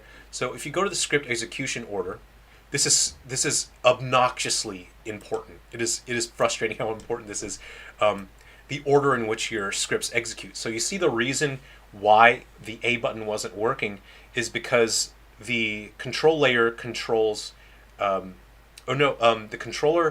Sungrain controller controls when the button is released. And it is releasing the button before it can be detected. So I need to do a drag and drop control layer switch. So what's happening is the control layer switch for the switch is happening after the controller has already released the button. So you need to drag and drop. Come on, go up, man. Control layer switch. That needs to be above the controller.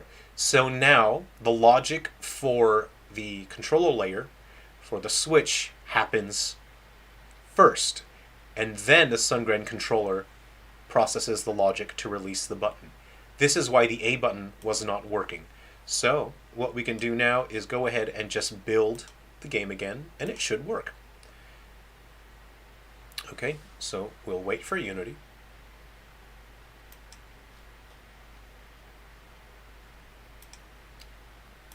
Okay, it's just thinking here. Debug time is fun. Yeah, that's just... luckily... oh, it's importing a bunch of things now, is it? So luckily, like, I've run into so many of these issues, and I was able to just store them in my brain. So when I run into these issues, I most of the time can remember what I've done to fix the issue. And yeah, your brain just you've got to store a bunch of information so that when something goes wrong, you can fix it pretty quickly if you've run into that problem before. How are you doing, Barry? How's the family? Hope your family's great. We haven't chatted in a while. We've both been really busy. These games have been really so demanding. You know, you've got all kinds of... We should catch up soon. Hey, we should do like a Zoom call or something or something. Do a catch up. You were with Donkey Kong composer David Weiss tonight and Dr. Doak from Doak from GoldenEye 64. Hey, that's awesome! How cool is that? Fantastic. That's so cool. Yeah, okay, we'll wait for that to finish. And let's see. Oh, right, so we have Frontier Defenders is now importing base Boulderfield. So, and the other characters as well. So, you know, the engines all take time. This is why I like to have multiple workstations open in my office. I have multiple stations, and that way I can do some work on one, and then often when there is a process that occupies the computer that's quite time-consuming, I'll hop over to another workstation, and then I can work on another game, and that I'm able to save time that way. I'm able to use my time efficiently. So, yeah. So Barry, what was it? Was it sort of like a gaming event, or what was the situation there? All right. Let's go ahead. Make sure I don't do anything confidential. Yep, we're good. All right, I'm going to install this. Okay, here we go. Oh, hey, I have ordered a Playdate, and I'm going to be producing games exclusively for the Playdate. I'm very excited. I was advised that my order should be shipped out probably late November, early December. Does anyone else have a Playdate? Doak is pronounced doke with a D in the front. Doke. Yeah, okay. That's cool. That's cool. So Grant Kirkhope, one time I tweeted, and Grant Kirkhope liked the tweet. So I'm basically best friends with Grant Kirkhope. Basically besties at this point. I liked one of his tweets. He liked one of mine. Basically besties. Probably twins. Okay, so that has installed. I'm going to turn on my controllers. I'm going to run it. And I will plug in the HDMI. So we were switching the HDMI device again to the Switch.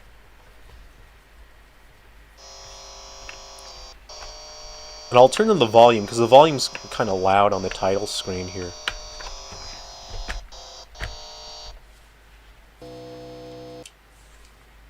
It works. So I showed you we only had to do one very small thing, didn't we? We just had to specify the script execution order, and now the game works. So what you have seen is the starting process. There's a lot more that I have to do, but now the game, I've taken it from the Wii U, and it is now running on the Switch. We are using these funky... Look, I like these third-party Joy-Con controllers because they have a handle here. Obviously, there's the official Joy-Cons are the best. They feel the best. They have all the features. They work properly. But I really like these grippy handles. I have grown-up sized hands, and so using a Joy-Con can be a little uncomfortable sometimes for long periods of gaming. And look, I can hold these. I don't want to advertise. I'm not trying to advertise third-party Joy-Cons. I just like there to be handles. I would love if Nintendo offered Pro Joy-Cons. If Nintendo offered Pro Joy-Cons that have these here, I'd buy that for $1.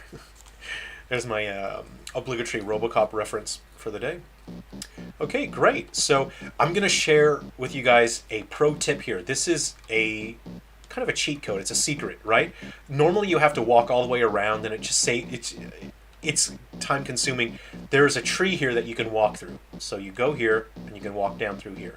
Just remember how to get there, you know what I mean? So there's a secret. You can tell the kids at school or tell your coworkers around the water cooler. And again, when you want to get back to it, you can walk through there. It saves you time having to go around. Cool. This is great. I better see if Game B works now. So we'll do this mode for a little bit, and then we'll go over to Game B. There's something weird going on here. Okay, and this is, again, part of the porting process, why you have to play on hardware, why you have to spend that time with testing. Porting is not just a quick and easy. We all know what happens when a publisher copy and pastes a game. I think when the new Metal Gear just came out, didn't it? And I haven't played it, but from my understanding, people are very upset about Metal Gear that they've copy and pasted. That's what happens when a publisher ports a game. They copy and paste it, and they don't do the actual work. Now, I will show you some of the actual work. As I'm looking at this, and you look at the color of Grandpa, his colors are not right. So his colors are being filtered. There's some sort of weird filtering being applied. He's not pixel perfect. Something's wrong there. So that is something that I now have to go and figure out why his pixels are being filtered, why the colors are wrong. That's part of the porting process. I'm going to have to now check every single screen, all the graphics, and if there's anything that isn't being drawn correctly, any of the filtering process that isn't quite right, I'll have to fix that. that's because when you go from platform to platform, things change. Things are not exactly the same as they were on old platforms. Every platform has its own quirks. Again, there's the cheat code. You can sort of, squeeze through there. Oh, when I fall down a hole, that it's going to try to draw to a second screen. So I'll have to fix that so that the game doesn't try to draw to a second screen now. Okay, so here we go. I will fall down the hole. I'll get to the next area. I'll fall down a hole, and then we'll see what happens. So, okay, yeah, I'm going to chuck the wood on the fire. This is something that I'm not trying to toot my own whistle here. It's something that a design decision I'm very proud of. Look at me. That was like my proud face. Is in story mode you can only carry one item. A modern developer would not have done that. A modern developer would have gone, oh no, I'll make it so you can carry as many items as you want because we have modern technology, we have high resolution. You can make it so the player can carry infinite items. That's not the point. On Atari 2600 games, you weren't really ever able to carry multiple items, and situations where that was possible, say for example, Indiana Jones, you actually had to use a second controller to manage your inventory. So it is expected and well known that for Atari games, especially for example Haunted House, you can only carry one item. So my design decision in story mode to only carry one item helped build a sense of authenticity to this. And it also created the gameplay for this game. It had a huge influencing factor because now the gameplay is about traversal and exploration because you can't carry all of these items. When you pick one item up, you have to drop one. And that creates a unique style of gameplay for this that makes it true to the spirit of the Atari 2600. So anyway, that's part of the conceptual process there. Waiting on Galaxy Bound Curse. I can't wait to put Galaxy Bound Curse on Switch, but again, that's not a port, that's a full remake, creating that from scratch. I can do a live stream and we can work on Galaxy Bound Curse next time. So, Barry, you were with Grant 2 weeks ago. That's cool. Awesome. You have the Nixie Elite Pro Joy-Cons. What are they like? Toot away, good sir. I was tootin'. I'm tootin' because I'm proud that I've designed it so this game only lets you carry one items. So I hope I'm not spoiling anything for anyone that hasn't played Undertakers yet. At this point, I will try to avoid spoilers because I'm bringing this to the Switch, and I'm aware that there's going to be a lot of people who will be playing Undertakers for the first time on the Switch. So I'm just going to be careful. I'm going to try to avoid stuff that's going to be spoilery. So you want to get to the first thing you want to do, get to the Pancake Mansion. I don't always remember where it is exactly. I am going to take this though. That helps with traversal. It's coated lantern like sugar on a. I'm just going to get out of the way so I can read that. Oh, I can't pick that up. Fresh blood has coated the lantern like sugar on a candy apple. Whoa. A sickening red light is being cast on the trees and bushes all around me. And this is really why I wanted to do this game in Atari 2600 style, is because when you see this aesthetic, it sort of opens up your mind to engagement. Oh, yikes! I saw him in the upper corner. That was close. Yeah, in that when you see this aesthetic, you're more open to interpretation, and you get to fill in the blanks. It's sort of like when you open a book. You know, there's an immense amount of engagement that you as a reader have to give with a book, and that's what these games open you up to. And so having storytelling in a manner where we're seeing through the eyes of Bull Brandish, and it's something that was kind of interesting that sort of developed organically as I was developing it, was Bull is actually quite insightful. The things that he says about these occurrences... Oh! I got jump scared by my own game. Alright, so I don't know what's going on right now. I can't see the screen. So I don't know if I'll be able to escape this hole because there is no bottom screen. So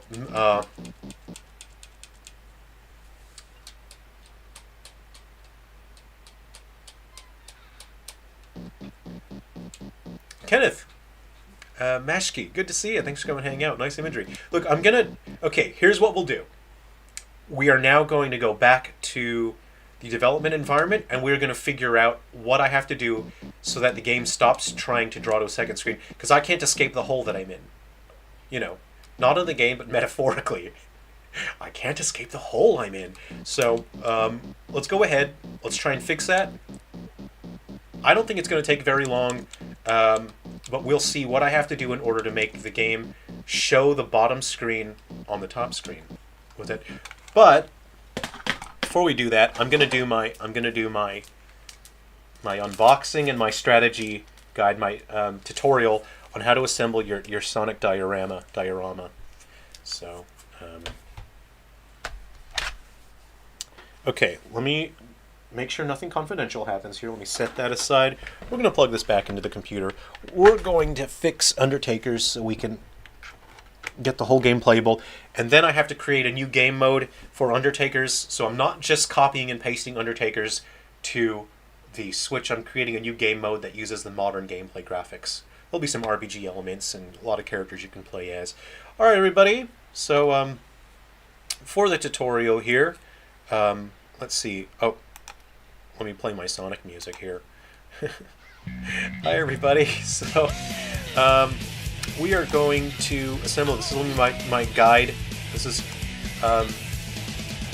okay. So the first thing you want to do is you want to open this. So you want to find the opening here. I collect Sonic dioramas because I'm the biggest Sonic fan. I have an entire room that's just these acrylic Sonic dioramas. Okay, so once you have that open there, you want to remove this. But it can be quite difficult getting your fingers in there, especially if you've been eating a lot of Cheetos recently. It might be more slippery than useful. So if you haven't been eating Cheetos, it's a good idea to wash your hands first, okay? Hold on, I'm going to be a YouTuber for a couple minutes here. Okay, everyone. So once you get your acrylic out of the packaging, you're going to want to check if there is a recycling logo on that. If there is a recycling logo, you want to put that in the recycling. This one doesn't look like it recycles, so what I'm going to do, I'm just going to go to the beach and look for the nearest sea turtle, and I'm just going to jam this down the sea turtle's mouth, because I can't recycle this. This is non-recyclable. You're wasting time by putting it in the garbage because it ends up in the ocean and then it takes ages to disintegrate. So it's more responsible to just find the nearest sea turtle and shove that in a sea turtle's mouth, because that's what you're doing with this. We're putting it into the ocean. So that is plastic. I don't need that anymore. Okay. So, whatever step we're on, there's a plastic film here on the back, right? So that's kind of holding everything in place. So I'm just going to like push up on that, whatever step we're on. Okay, this is very difficult. Wow, that was the most difficult step so far. You see, there's still this sort of sticky film back there. The rest of this acrylic is going to end up in the ocean as well. What is it? Okay, so we have our Sonic friends, Sonic and pals. Well, that's me. I'm Sonic the Ham Hog. Okay, so let's go ahead and I'm gonna push out on that, everybody, and then we have the back of the diorama, and then we have this here. Okay, yay! I'd have to turn the green screen off. I'm gonna turn the green screen off so you can see that. I'm a Sonic tuber now, by the way, everyone. Welcome to my Sonic tubes. I'm officially a Sonic tuber. Is that what you call them? People who just do Sonic content, a Sonic tuber? Let me turn off the green screen.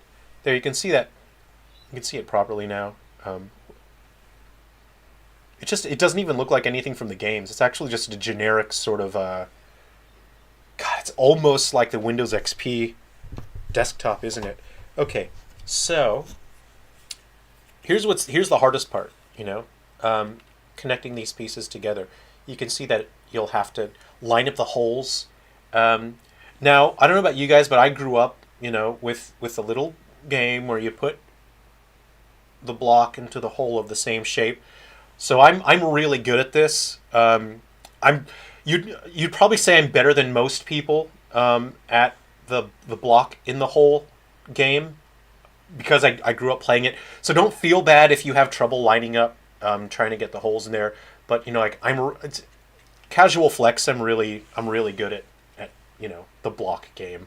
And here's the hardest part, right? Here's the hardest part, because you might not realize it, but there's another set of holes at the bottom. Not everyone's good at this, but I am. Not everyone knows about this, but I just found out about this recently, is that actually fits just there. So, again, don't feel bad if you're not good at this, because not everyone can be good at the little game where you put the little characters and there's a clear protective film. There's a little protective film that's on this that I should have taken off. So I'm just going to have to admit that as a human being, I'm not perfect. I actually, hold on, there's a clear film on the characters as well. Okay, so I'm just going to have to admit that I've made a mistake. Mistakes were made as... Okay, so I've just used my nail a little bit, and I'm sort of... I don't want to scratch the acrylic. Okay, so you can see you can remove the film. I've done this in the wrong order. Oh boy, things are falling apart here. These are... okay, so this is... When will you people learn that your actions have consequences? Anyway, hey, hold on. This has been my tutorial. Thanks for watching my Sonic channel. I hope you all subscribe to my Sonic channel. I'm going to remove the film from the top there. Okay, this is basically it. I've basically done it. This is how it's supposed to look.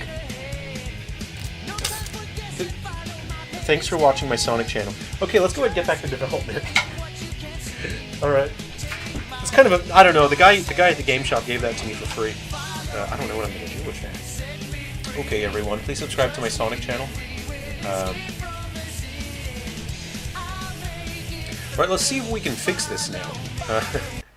Let's get back to some... I really like these tracks from Ruby River.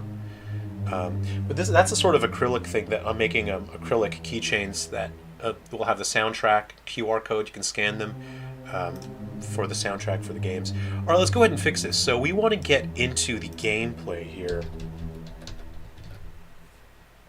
Alright, game. Okay, I'm going to go ahead and open that. So I can show you things that are not confidential. Let me see here. I can show you the scene view. So I'll show you how the game actually is set up, because it was always designed for 2 screens. I never considered bringing this game to a single screen platform. So I am going to have a little bit of a logistical challenge now figuring out how to do that. Okay, here we go. So I'm going to look for my cameras, okay? Did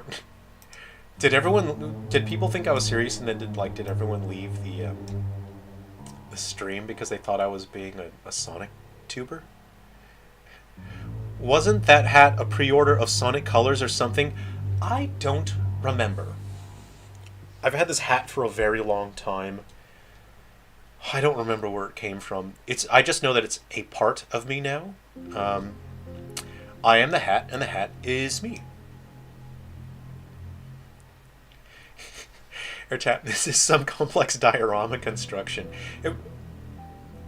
Do you guys... Okay. In the comment section, do you guys... Because now it's starting to bother me. Okay, in the comment section, comment A for diorama, if that's how you say it. B for diorama. Because now I'm not sure... I'm not even sure how I say it, because I'm starting to doubt my own identity. when it comes to diorama. Is that how I say it? Diorama. Okay. So if we have a look here, we have the main camera. Close that out. So I'm going to press F. Where are we? I need to make sure I'm viewing all my layers here. Okay. I'll go to the other camera. So this camera...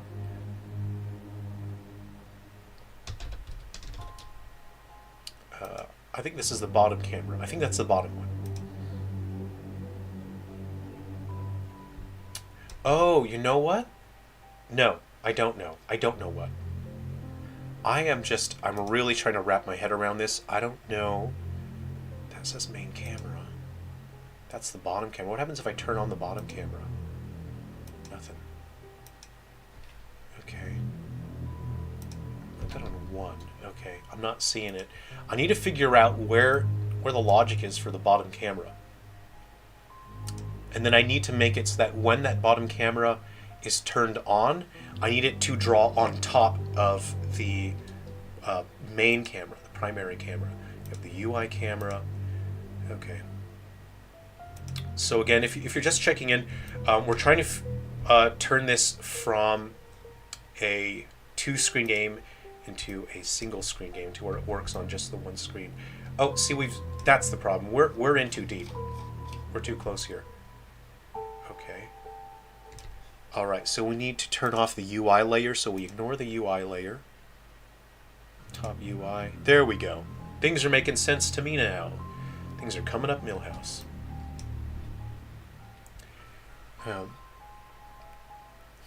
Did you go in with that Sonic getup and the worker was like, this guy's the biggest Sonic fan?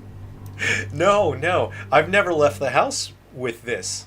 with this hat. I performed a cardinal sin. I'm wearing blue on blue with the vest and the shirt, but it's important that I let people know how much I love Sonic the Hedgehog. I'm Sonic. I am Sonic and Sonic is me. Okay, so I'm going to look for my camera now, my bottom camera. Main camera. I think that's my bottom. Well, see, I have one labeled bottom camera, and this is where I think I've made a mistake. I think... Wait, what is that? Oh, that's the end... Is that the end screen? No, that can't... Why is that... Why are you there? Where's this guy? Why is that guy there? Oof, guys, I've worked on so many games. I don't remember why I've done this. Okay, so what we're gonna have to do is run this. So I'm just gonna grab my initialization logic. I'm going back to my initialize room. I have to run the game now, and I have to see the logic happening because I've been working on so many games. I don't remember how I've made this. I've made so many games. I mean, if you would kindly cut me some slack, I just made this PS Vita game in like 12 days, and my brain was on overdrive making the Vita game. So if you would kindly cut me some slack. Okay, so I've copied my global logic, my global objects here, my game managers. So I always create my games with a core and a game manager. The core handles anything that's database related, information that doesn't change. The game manager handles all the game manager, your progress, your save data, all that stuff. Okay, so I'm going to run the game. I'm going to throw myself down a hole, and we need to see which cameras are active. I will make changes in real time, and then I'll just remember what changes I've made. And then I can figure out how to get those changes back into the long-term gameplay. So here we go. I am going to grab my character, find myself a nice hole to crawl into. I think there's one down here. So I've paused the game, right? This gives me a chance to just... I need to unpause it. Let me see what's going on. Let's see. Actually, I should just go to an Undertaker and let him take me into a hole. Alright, I'm going to let this Undertaker drag me into a hole. I'll unpause the game. Take me away! Take me! Okay. This says, look at Wii U Gamepad. Now, I'm going to look at where my player is, right? I'm going to press F. I am down here. I'm going to look for what camera is active. Right. Yep, that camera is the active one. And he's trying to draw, so this camera is trying to draw to a screen that doesn't exist. Oh no, that's so sad. You know, like the bird, the, what's it called? The IIOO or something? That he was caught on video performing his mating call, but he was the very last bird of his species, so he was performing this mating call not knowing that there would never be an answer to his mating call. That is sad. It's kind of like a camera trying to draw to a screen that doesn't exist. So how do I... Come on. Where is this? F1.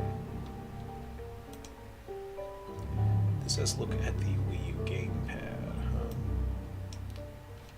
Oh, is that what that screen off to the side is for? Is that where the top screen goes?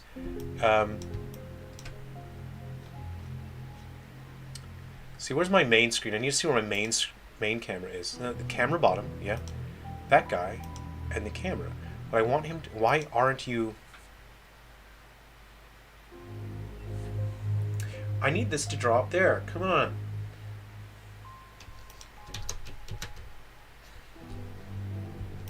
Why? It's supposed to let me pick what display it's going to. It's not showing up here. That second screen should have been initialized right at the beginning of things, since both screens will be displaying something at all times. Jehervin, how's it going? Thanks for coming to hang out. Well, it is. It's actively, when the game starts, or when you start the gameplay, it's always drawing. Because that's how it's designed to always draw, because it was designed for 2 screens. So what I'm just going to do, if I disable my main screen, I'm going to find out where my main screen is here. I think he's off to the side, I think is what the deal is here. So I need to...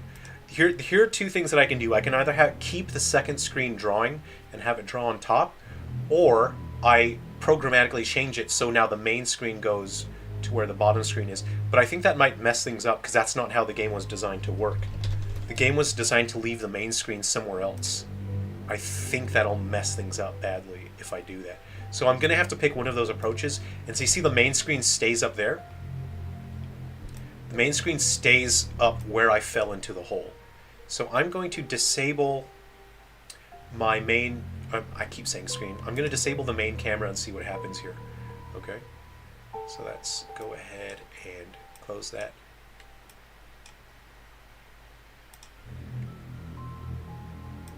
If I disable that, what happens? Okay, I'm gonna see what happens to the text here. I just want to grab that, please.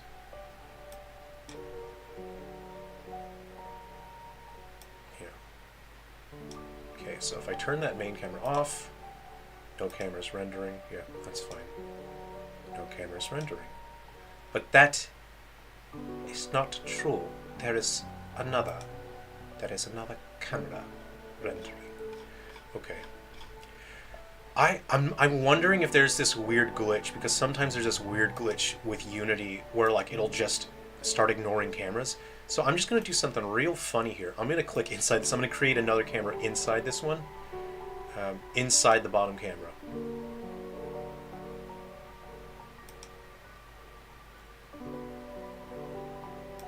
Yeah, sometimes Unity breaks the cameras. I don't know why. Okay, see? And now it is drawing. Even though... Mixed, everything mixed. So the culling mask on this guy is everything but the UI. But this is... It's kind of annoying here. So I'm going to copy and paste this, right? I'm going to copy. And I'm going to paste the values onto this guy. And if it stops working, then we'll know that the settings are wrong. But if it works, even after pasting this, we'll know that it's Unity's fault. Unity broke something. I'm going to paste the component values. Okay, and it's showing black. Okay, so that means that if I have that drawing, I'm going to culling mask everything.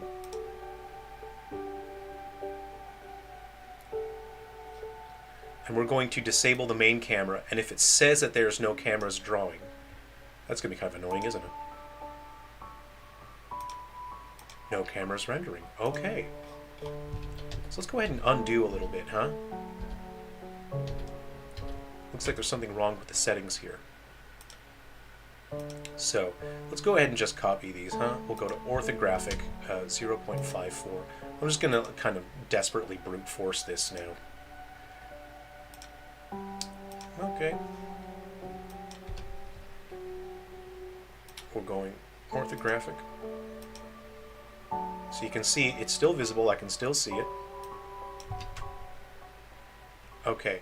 So Unity did break that camera, but again, it's not necessarily the engine's fault, because I've copy and pasted.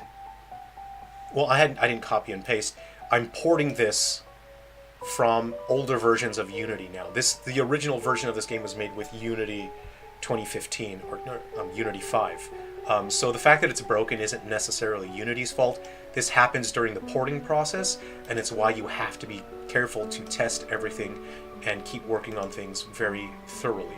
So I'll go ahead and copy that component. I'm going to, now that I have that component, I'm going to paste the values of that. Now that I know that it's working, I'll paste values of that. And I need to get rid of the text. So when the camera is...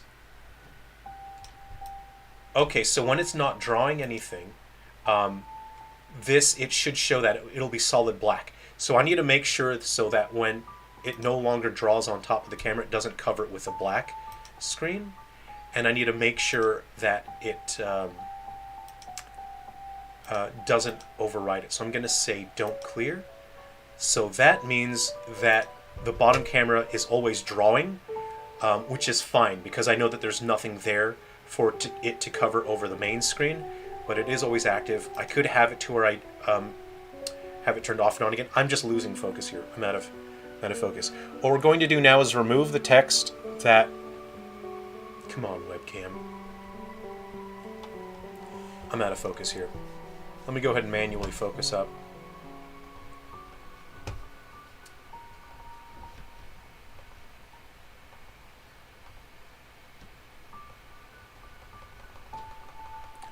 Okay, I'm back in focus again. Alright, so what we're going to do now is just remove the text that says look down at the Wii U gamepad, because we're now playing this on the Switch. There is no gamepad. I'm just going to check my hierarchy here. I'm going to type in text. That should bring up any texts. Let's see if I have one that just says look down at the Wii U gamepad. Look at the Wii U gamepad. Look at it. Look. Oh, so this is interesting. Legally, I wasn't allowed to put gamepad in capital letters. Legally, it has to be written out thusly. So I actually had to, change things so that I think originally the font was supposed to be all capitals or whatever it was. So anyway, I'm just going to disable that, and now it'll never show up. It'll never be there. Turn that off as well. It will never appear again. So there we go. That should allow us to play the game fully in game A mode. Okay? Let's go ahead and close out of that. I need to delete. I've put my game manager objects. Okay, so I think this will work. I'm just going to deploy it to hardware. We'll run it, and then we'll see it work. Here we go. I will build it now. And I think it'll work. I think it'll be good. I think it'll be working. I didn't test it. The smart thing to do would be to test it in the editor first. But I'm shooting from the hip, baby. I'm here for the thrills and the kills. So I'm not even going to test it in the editor. I'm going to test it on hardware. We're running it, baby. That's the kind of cowboy that I am. You got to go fast. This is my Sonic persona, my Sonic Sona. Gotta go fast. Okay. So, we're going to wait for that to build. We'll deploy it to the hardware. So, I don't know if you can hear this horrendous rattling that's banging on my front door. That's a cockatoo breaking into my house. Because I'm not there to give him, like, crackers and seeds. He's getting angry, so... there's significant damage to the front of my house from cockatoos. I'm trying to break in. So, that's life. That's just how it is. Anyway, let's have a look at Frontier Defenders, and we'll have a look. So I need to see how rough it's going to be in order to get my characters working. So I've copied and pasted my character assets into there. Connect to target. We will install Undertakers. So we put base in here. We have bear. I'll bring base in. Hopefully I have a prefab set up. LMD. I need to bring in my shader for my hair. I've got the wrong hair shaders in here. I'll have to bring those in. So, okay, great, but I'll have to... Oh, yeah, he's not set up as a universal character. So he's going to take a fair bit of work. Let's see who else I have. Who else did I bring in recently? Bear probably doesn't have an SFC set up. Bjorna, I don't think does. Ah, gee whiz. I've just got... Oh, I think she does. I've just got so much work to do. Okay, you can see that I don't have the hair shaders set up in this project, so I will have to go into Episode Prelude. Episode Prelude has the high-quality functional advanced hair shaders. We'll go ahead and copy pasta that, but you can see for now, this is what it looks like when your shaders aren't. That bird is going to tear off the door from my hinges. Very frustrating. Oh, Mir Mazda. Good to see you. Thanks for coming to hang out. AirTap. Unity does what Unity wants. After I updated Unity, it randomly started to clear center-specific UI elements in my game whenever I opened my project. So I went back to my old version and stopped. Yeah, when you upgrade from one version to a Unity, when you upgrade between different Unity versions, things tend to break, even though they should be working well. You saw with the camera, there was nothing wrong with the camera. The camera was fine, and there was no amount of changing any settings that I could have done. It was the fact that I ported it from an older version. Unity just broke it, and it wasn't working properly. Here we go. Let's go ahead and run it.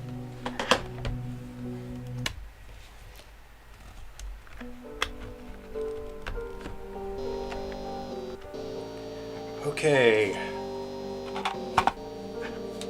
Cool, everything's working. Alright, here we go. Okay, remember everyone, there is a shortcut here. Alright. Because you're moving too fast at Sonic speed. I am too fast for the naked eye, baby. I gotta eat them chili dogs. That's, my catchphrase that I always say, because I'm a big popular YouTuber. I've got a catchphrase. Gotta eat them chili dogs is what I say. People know me for that. That's my identity. That's what I've built my whole identity on. Eating chili dogs. Okay, so, yep, I got my log here. Just started watching the stream. Nice Sonic cosplay. I like that you're still wearing a fancy shirt and a vest as always. Well, they're blue, aren't they? I was wearing these earlier for my Sonic look, but it was making me feel very dizzy. But I think I'll wear them again. They kind of complete the Sonic look. Oh boy, I feel weird.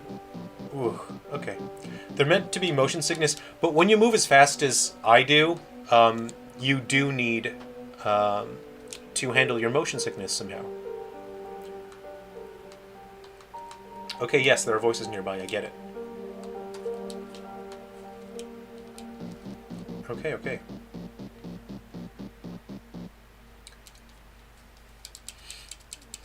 The most rootinest tootinest cowboy in the Green Hill Zone.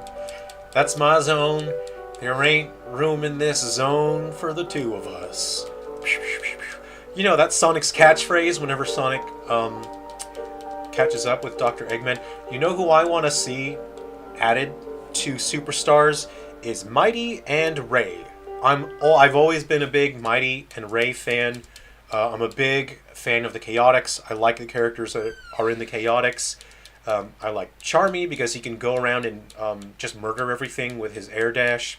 I like Vector because he can wall walk, right? He can wall walk. Does he grab or climb on the walls?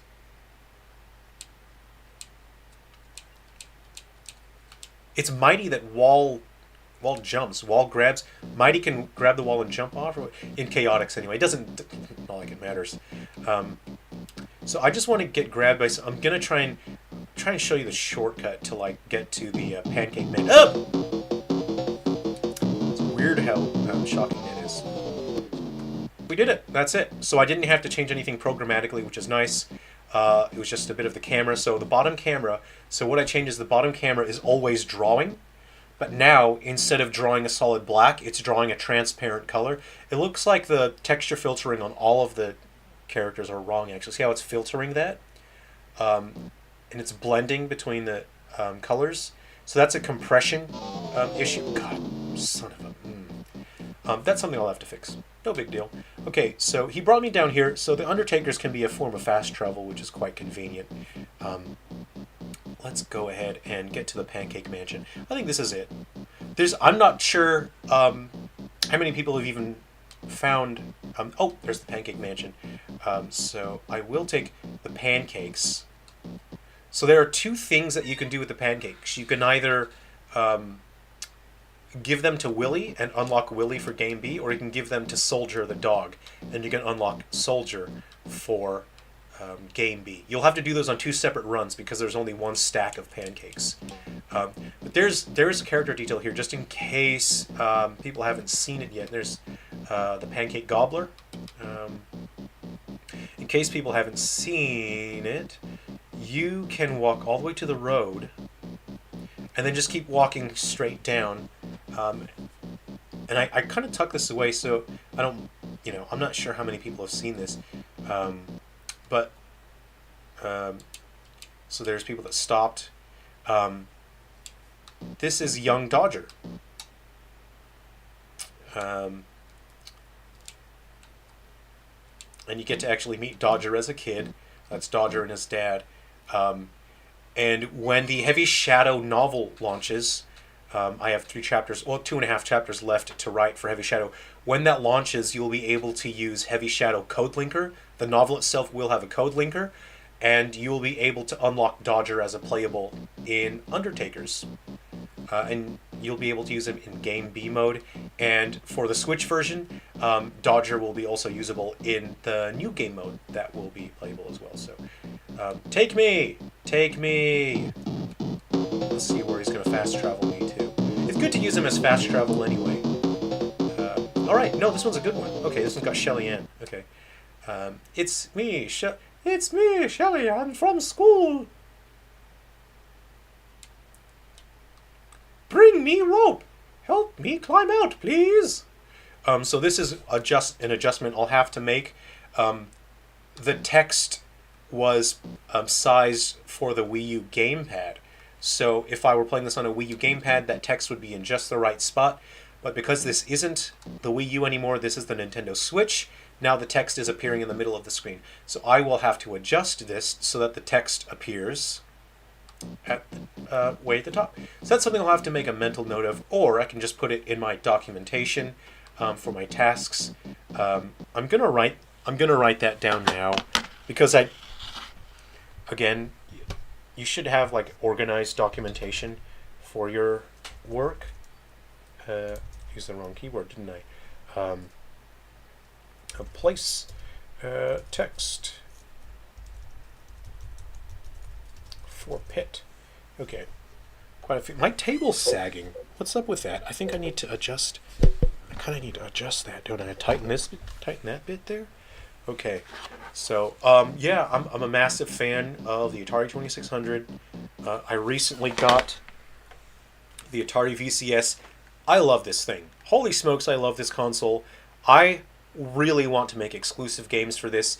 I'm waiting for Atari to get back to me. I've reached out to them to register as a developer. I just need some support in order to program for this controller. You can rotate the stick. It has lights that you can control through the game.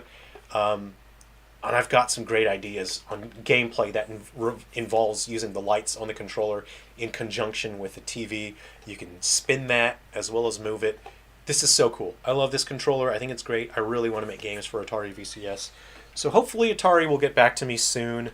I'm hoping they haven't given up on letting developers make new games for the VCS, because I really like that console. I really like it.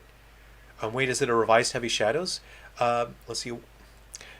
No, well, Heavy Shadows isn't finished yet. It's Let's start. Yeah, there's about I have to finish writing about 2.5 chapters for Heavy Shadows, and then it's all done. Then I can do some editing and get that published. My name is Duke. Bring me something to help me walk. Sure. Okay. Alright. Stupid pits. Okay. Oh, you know what? Okay, so in case you didn't know this is optional. Go to the my chest. It's fast travel. I just wanted to get over. Okay. Damn it.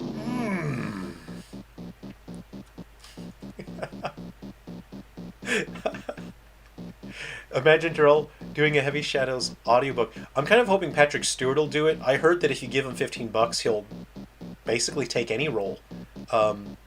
So I'm gonna offer $15 to Patrick Stewart and see if he'll do Heavy Shadows. He's got my favorite voice out of any performer anywhere. I think he's just has the coolest voice. So I've got $15, you know. So I'll ask him. Let's read what that says. And there's a crumpled up magazine on the ground. Let me move out of the way here. Lovely space babes, hungry for love. Whoa, this will get me in trouble.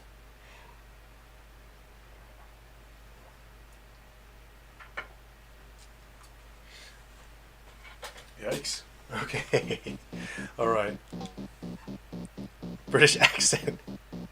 Involuntary fast travel. Yeah, it's like if the game fast traveled you against your will whenever it wanted to. That's the story of Undertakers, is unwanted fast travel. Okay.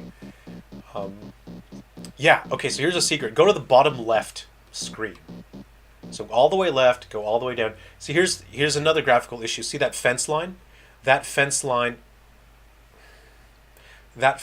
is filtering when it's not supposed to filter.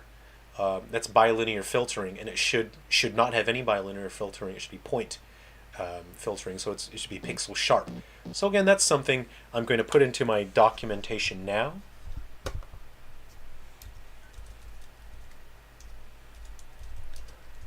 Bilinear filtering, and compression is wrong. Compression. Yep. Okay, put that in my documents. Now, go to the bottom, the southeast map, and you go in there. You'll get first aid. So if you need... Oh, no, you do need... No, you should found this. Because you need first aid for your grandpa, and then you also need... You need first aid for someone else? It's been so long since I've played through this, so I don't remember everything off the top of my head. I've been making so many games. So anyway, you can give pancakes to Soldier. There's a dog here. He seems very friendly. Cool. He's a collar. His collar has a tag that reads Soldier. He's wearing a backpack with a quiver full of arrows. Soldier seems happy to just sit here and wait. Okay, so I currently have the pancakes.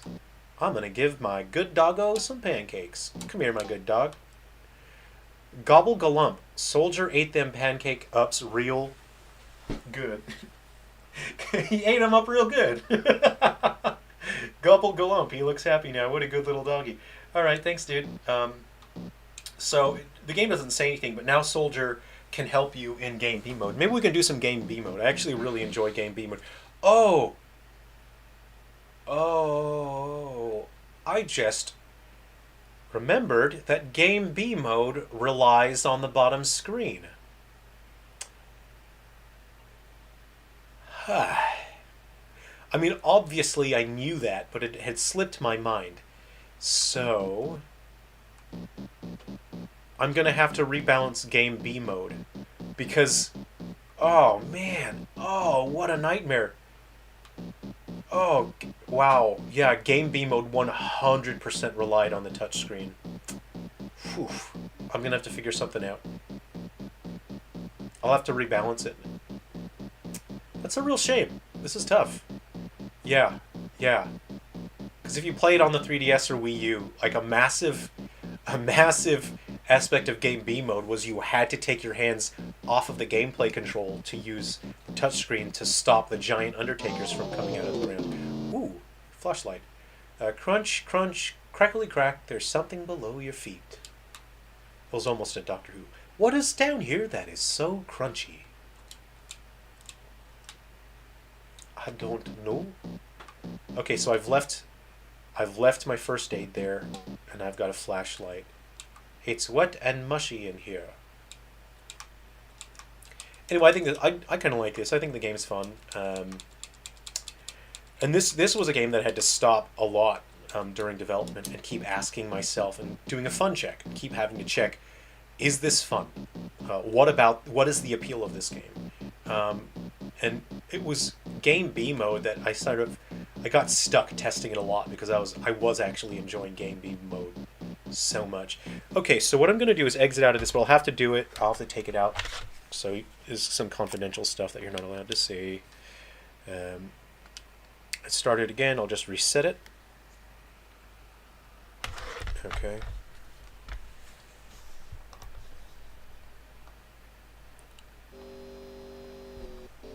Lower it because the sound is a little grating. Game B mode, alright. So here's what's different in game B mode is you can attack in different directions than what you are facing. Now what is frustrating is what do I do about the bottom screen? Oh man. Okay, so we've unlocked Soldier, so we should be able to find dog treats. When you enter the level, you'll see dog treats. It's important you use the campfire to sort of knock those Undertakers back. You do most damage when you put a flammable object through the fire. Those are the stuff that does the most damage to Undertakers. You can see that guy just like buggered right off, didn't he? And you need to... The spacing is so important in this. The gun is like fine, right? Oh, see, that's if you... Oh, no. Yeah, okay, good. Yeah. I have no way to stop the giant Undertakers from coming out of the ground now. Because that's what you need the bottom screen. The bottom screen, you tap the bottom screen to stop the giant Undertakers from coming. I'll think of something. Anyway, they're worth a lot of points if you can kill the giant Undertakers. I've got 2 giant Undertakers now. This is problematic. Yeah, I got it. Okay, so here you can either get a temporary boost. The red ones are temporary, while these are permanent. So you get a gun, power plus page. I should put a description on that. So you can see this screen, the UI is in the wrong spot. It should be lower down. So I need to adjust the Game B UI. I'm going to put that into my documentation now. Adjust Game B UI. You see that should be at the bottom of the screen, just kind of floating. Okay, so gun power plus. So that'll make my guns stronger. It is permanent, so I'll take that. But you need to get multiple pages in order to activate that. I think I'll increase the limit on the number of pages that you can acquire, and that will allow you to get stronger. So I'm going to take this opportunity to look for... I'm going to leave the pancakes. I'm looking for the dog food. If I can find the dog food, then Soldier will join me. I've already got a giant Undertaker out, which is problematic. I'm going to get killed here.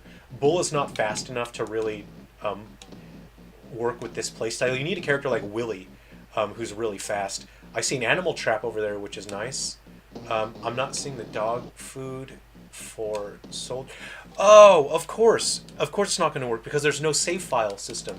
So there's no save files yet, so if I recruit a character, I can't use them because the game is supposed to save. So, yeah, I better put that in my notes as well. This is pretty obvious, isn't it? Implement save file system. Put that in my notes. Anyway, you guys can see what the process is like. This is, you know, so I'm playing through it, and I need to check every single last aspect. Again, I've just ported this from the Wii U to the Switch, but you can see there's a significant amount of work that I have to do. I still need to find more issues and address them as need be. Okay, so I can collect. So I need to collect 4 more pages. Let's go ahead and I do like how fast it loads. I'm gonna. Oh, I want that animal trap. So I'm gonna take. I'm gonna take the gun and just grab the animal trap real quick. Take that. He died. Okay. Oop. Oh no. It's good to have the comic that gives you the speed up. If you're gonna be, if you're playing like a highly mobile gameplay style, then it's good to use the skills that increase your speed. This is a bad run for me. I didn't play this properly. The sticks have good knockback. It's just a bad run. Come on, there we go. If I can get to those pancakes, there's a chance that I'll survive. I've got 1 hit point left. Come on, I need them pancakes. There we go. There we go. I'm not going to make it back to that fire, am I? Ah! Okay, yeah. I didn't even get a reward. Anyway, yeah, okay, you see that functioning, so that's great. All right, let's go ahead and switch back to our PC. So you can see that's the process of porting. So I'll have to do some work to get that all sorted out. There's going to be some redesigning I'll have to do. I have to work on that new game mode to get that working. So let's go ahead and get our hair sorted out here really quick here. I'm just gonna. Oh, let's turn the music volume back up too.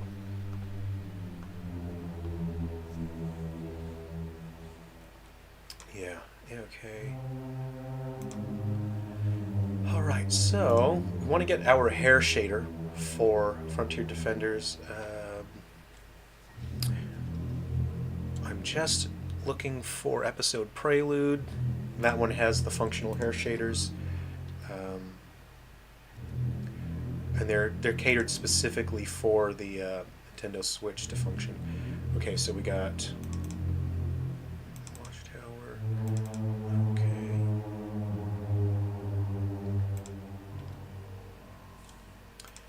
Control copy, and then we will paste. If I paste this in here, it should just work.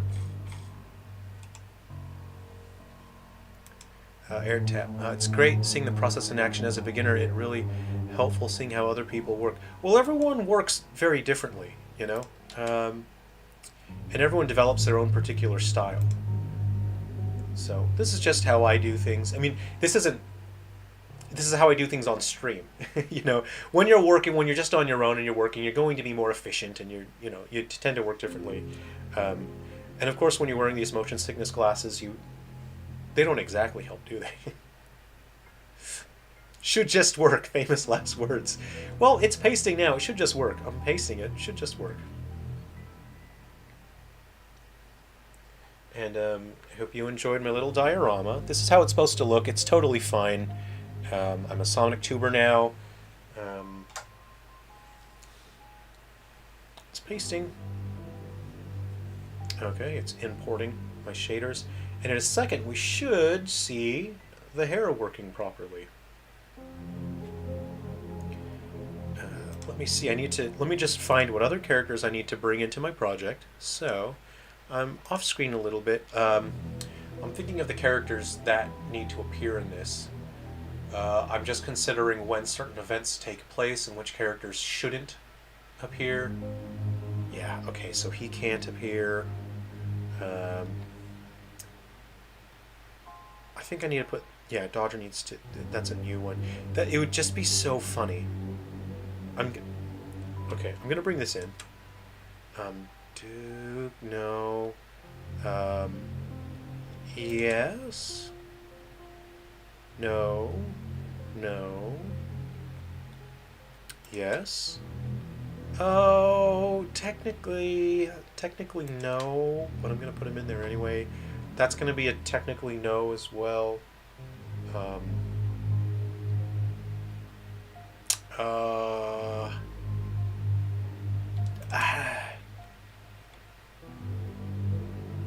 let's. I'll bring those characters in. Copy and paste. Okay, so hey, so the hair started working, but our eyelashes. What's up with the eyelashes, man? What's the deal? What's the deal with eyelashes? Has anyone heard of eyelashes? What's the deal? Let me see what the deal. Let me see what the deal is here. Okay. Oh, okay. So I was sharing a universal texture for eyelashes, and it looks like that texture is not in the project. So I will have to go back into my other project. I'll see what other shared resources are in there, and then I'll sort it out. I'll sort it out.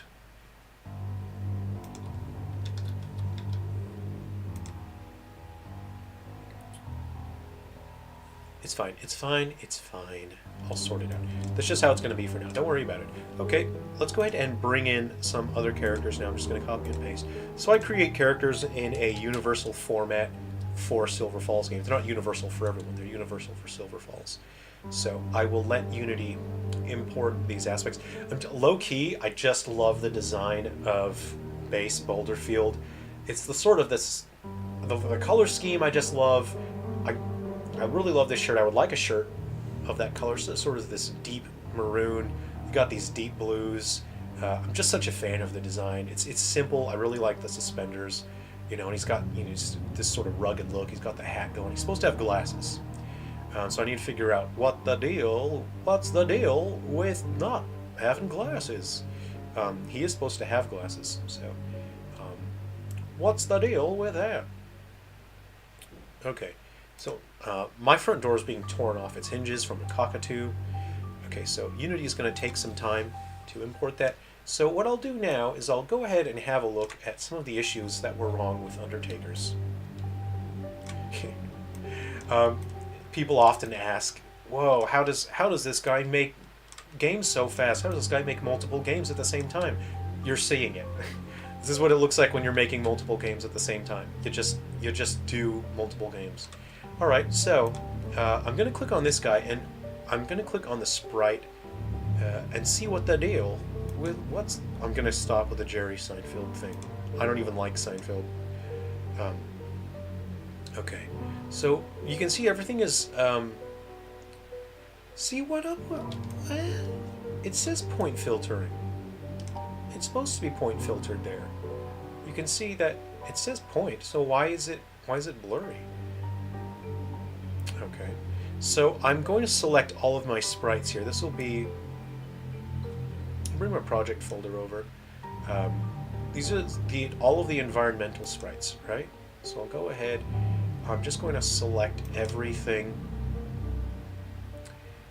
Where's my inspector? Where did I put the inspector? Oh, he's down below, isn't he? Yeah. Okay. Okay. So what I will do is I will put the filter mode on point. It's on point. Make sure there are no mip-maps, so no mip-maps. And for compression, no compression, thank you. Now it's going to look like there's sort of haloing around the edges. That's because of my graphics card. That's not what the game looks like. That's just the graphics card. Okay, I will get to my characters now. And I really like using the search function in the project. But let me find my sprites here.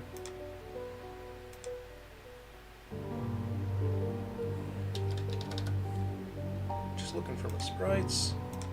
My sprite sheets, actually. So I'll show you my sheets here.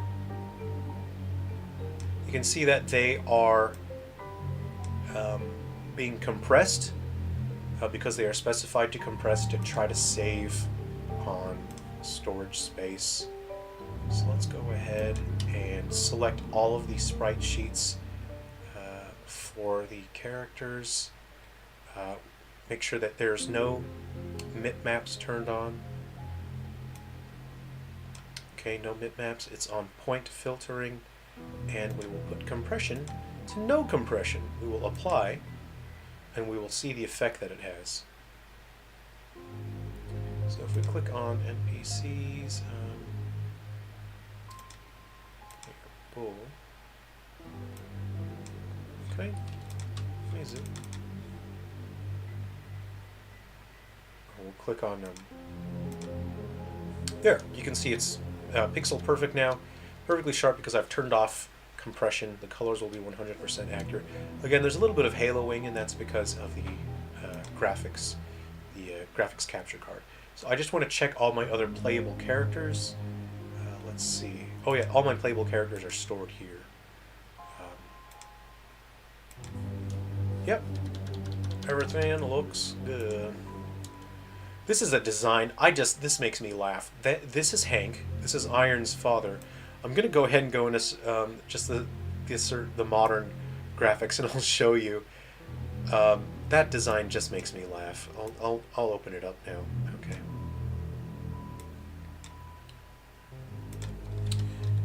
Survive versus.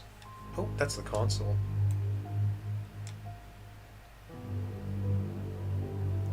That's wrong as well. All right. Survive versus. That's the title screen. I'll just open up a gameplay stage, and I'll bring it. Okay, so it looks like other Unity has finished importing our other characters. I'll just quickly show you Hank here. It just makes me laugh. All right. The hierarchy. So you see our environment here. It's got some UI drawing, and it generates trees randomly each time you start a match, so that it looks different. The challenge is different each time. So let's go ahead and grab Hank. This makes me laugh. It makes me smile. We're going to do a dragon drop. And this is how I get the character to show up on the map. So, Undertakers on the Wii U use the gamepad, so the gamepad could see the sprites, and then the player on TV could see the player. So it's actually just drawing the sprite in the same spot as the human, or as the 3D graphics, and the camera is held up way high, and the camera is designed so that to use layers, so the camera can only see the sprite, but it can't see the human. So there we go. I keep saying human as if it's like a different thing. I mean like the 3D model. And this design just makes me laugh. This is this tough lumberjack look, and then the shortest shorts that you've ever seen on a grown adult. This design makes me laugh. I am laughing. Ha ha ha. Okay.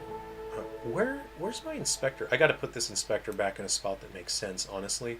Oh, let me just minimize Frontier Defenders. I have my hierarchy. And my inspector is back here. Okay. So, if I hide the pixel sprite... Yeah, this look just makes me laugh. This is funny. Yeah, just a big ol' honkin' lumberjack. And these are the tightest shorts anyone has ever worn. He's not even wearing... Oh, God, he's not wearing socks with his shoes. This look makes me laugh. Yeah. So we can even check... I'll check the poly count on this guy here. This is assets from the Wii U. I won't really need to upscale this because the graphics for this mode, the camera tends to stay far away, so I have no need to upscale this. It's already fairly high poly count anyway.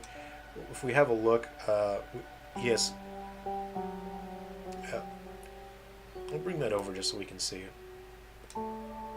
It's 4,332 verts, or 5,681 triangles for his body. That's a lot. That's already a lot. His beard is 1,972 triangles. His short shorts, 1,400. You know, his hair, 706. His hat, 514. Mustache, you know, 2,460 for the shoes. So it's already fairly low enough poly. It's a good middle ground. It's low and it's high, you know, so it's enough to look detailed, especially from out here. It's going to look good.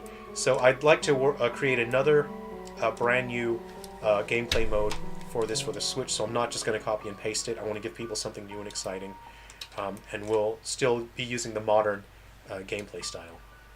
All right, AirTap. Oh man, I just seen it's 2 a.m. and I'm still messing around in Unity. Lol, I should go to sleep. Hope that the rest of your stream goes well. Hey, thanks for hanging out. It was great to hang out, AirTap. Thanks for coming to hang out and chat. I'm actually I need to grab some lunch, and I will get back to work. So, yeah, it's been fun hanging out with everyone. But yeah, I have a ton of work that I need to do. So I need to get Undertakers all ready to go. Dang, this rain looks pretty good, doesn't it? Yeah, so I need to finish porting Undertakers. I need to create that brand new game mode for Undertakers. I want there to be some exploration. It's going to be multiplayer, RPG elements, character growth, you're finding treasures. Then I need to get Frontier Defenders all finished up and get that launched on the Switch as soon as possible. So I'll wrap up, unless there's anyone in the chat that has any questions that want to hang out a bit more. So great to hang out with everyone. I'm starving. I haven't eaten anything.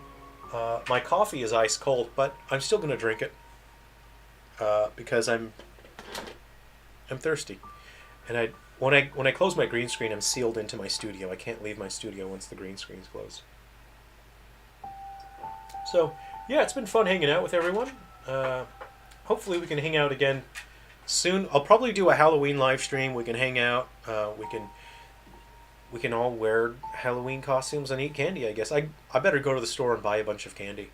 So, thank you to everyone who voted on the Vita to get Halloween Homebrew for Vita. And send in feature requests, content requests, send them in. Because I'm shooting from the hip with Silverfall Survive. I can add whatever I want. I can do whatever I want. So, yeah. Well, that's it for the stream. Thanks for hanging out, everyone. It's been fun. It's been entertaining and great. I enjoy being a Sonic tuber. I think this is really where my true talent lies, is being a Sonic tuber, because I can really connect with Sonic. I can connect with what it feels like to gotta go fast, but to not be able to go fast. It's something we can all sort of connect with. So take care, everyone. It's been fun. I'm going to grab lunch, and then I got to get these games finished. I got to get them launched as soon as possible. Take care, everyone. We'll see you next time. Gotta go fast. Gotta go fast.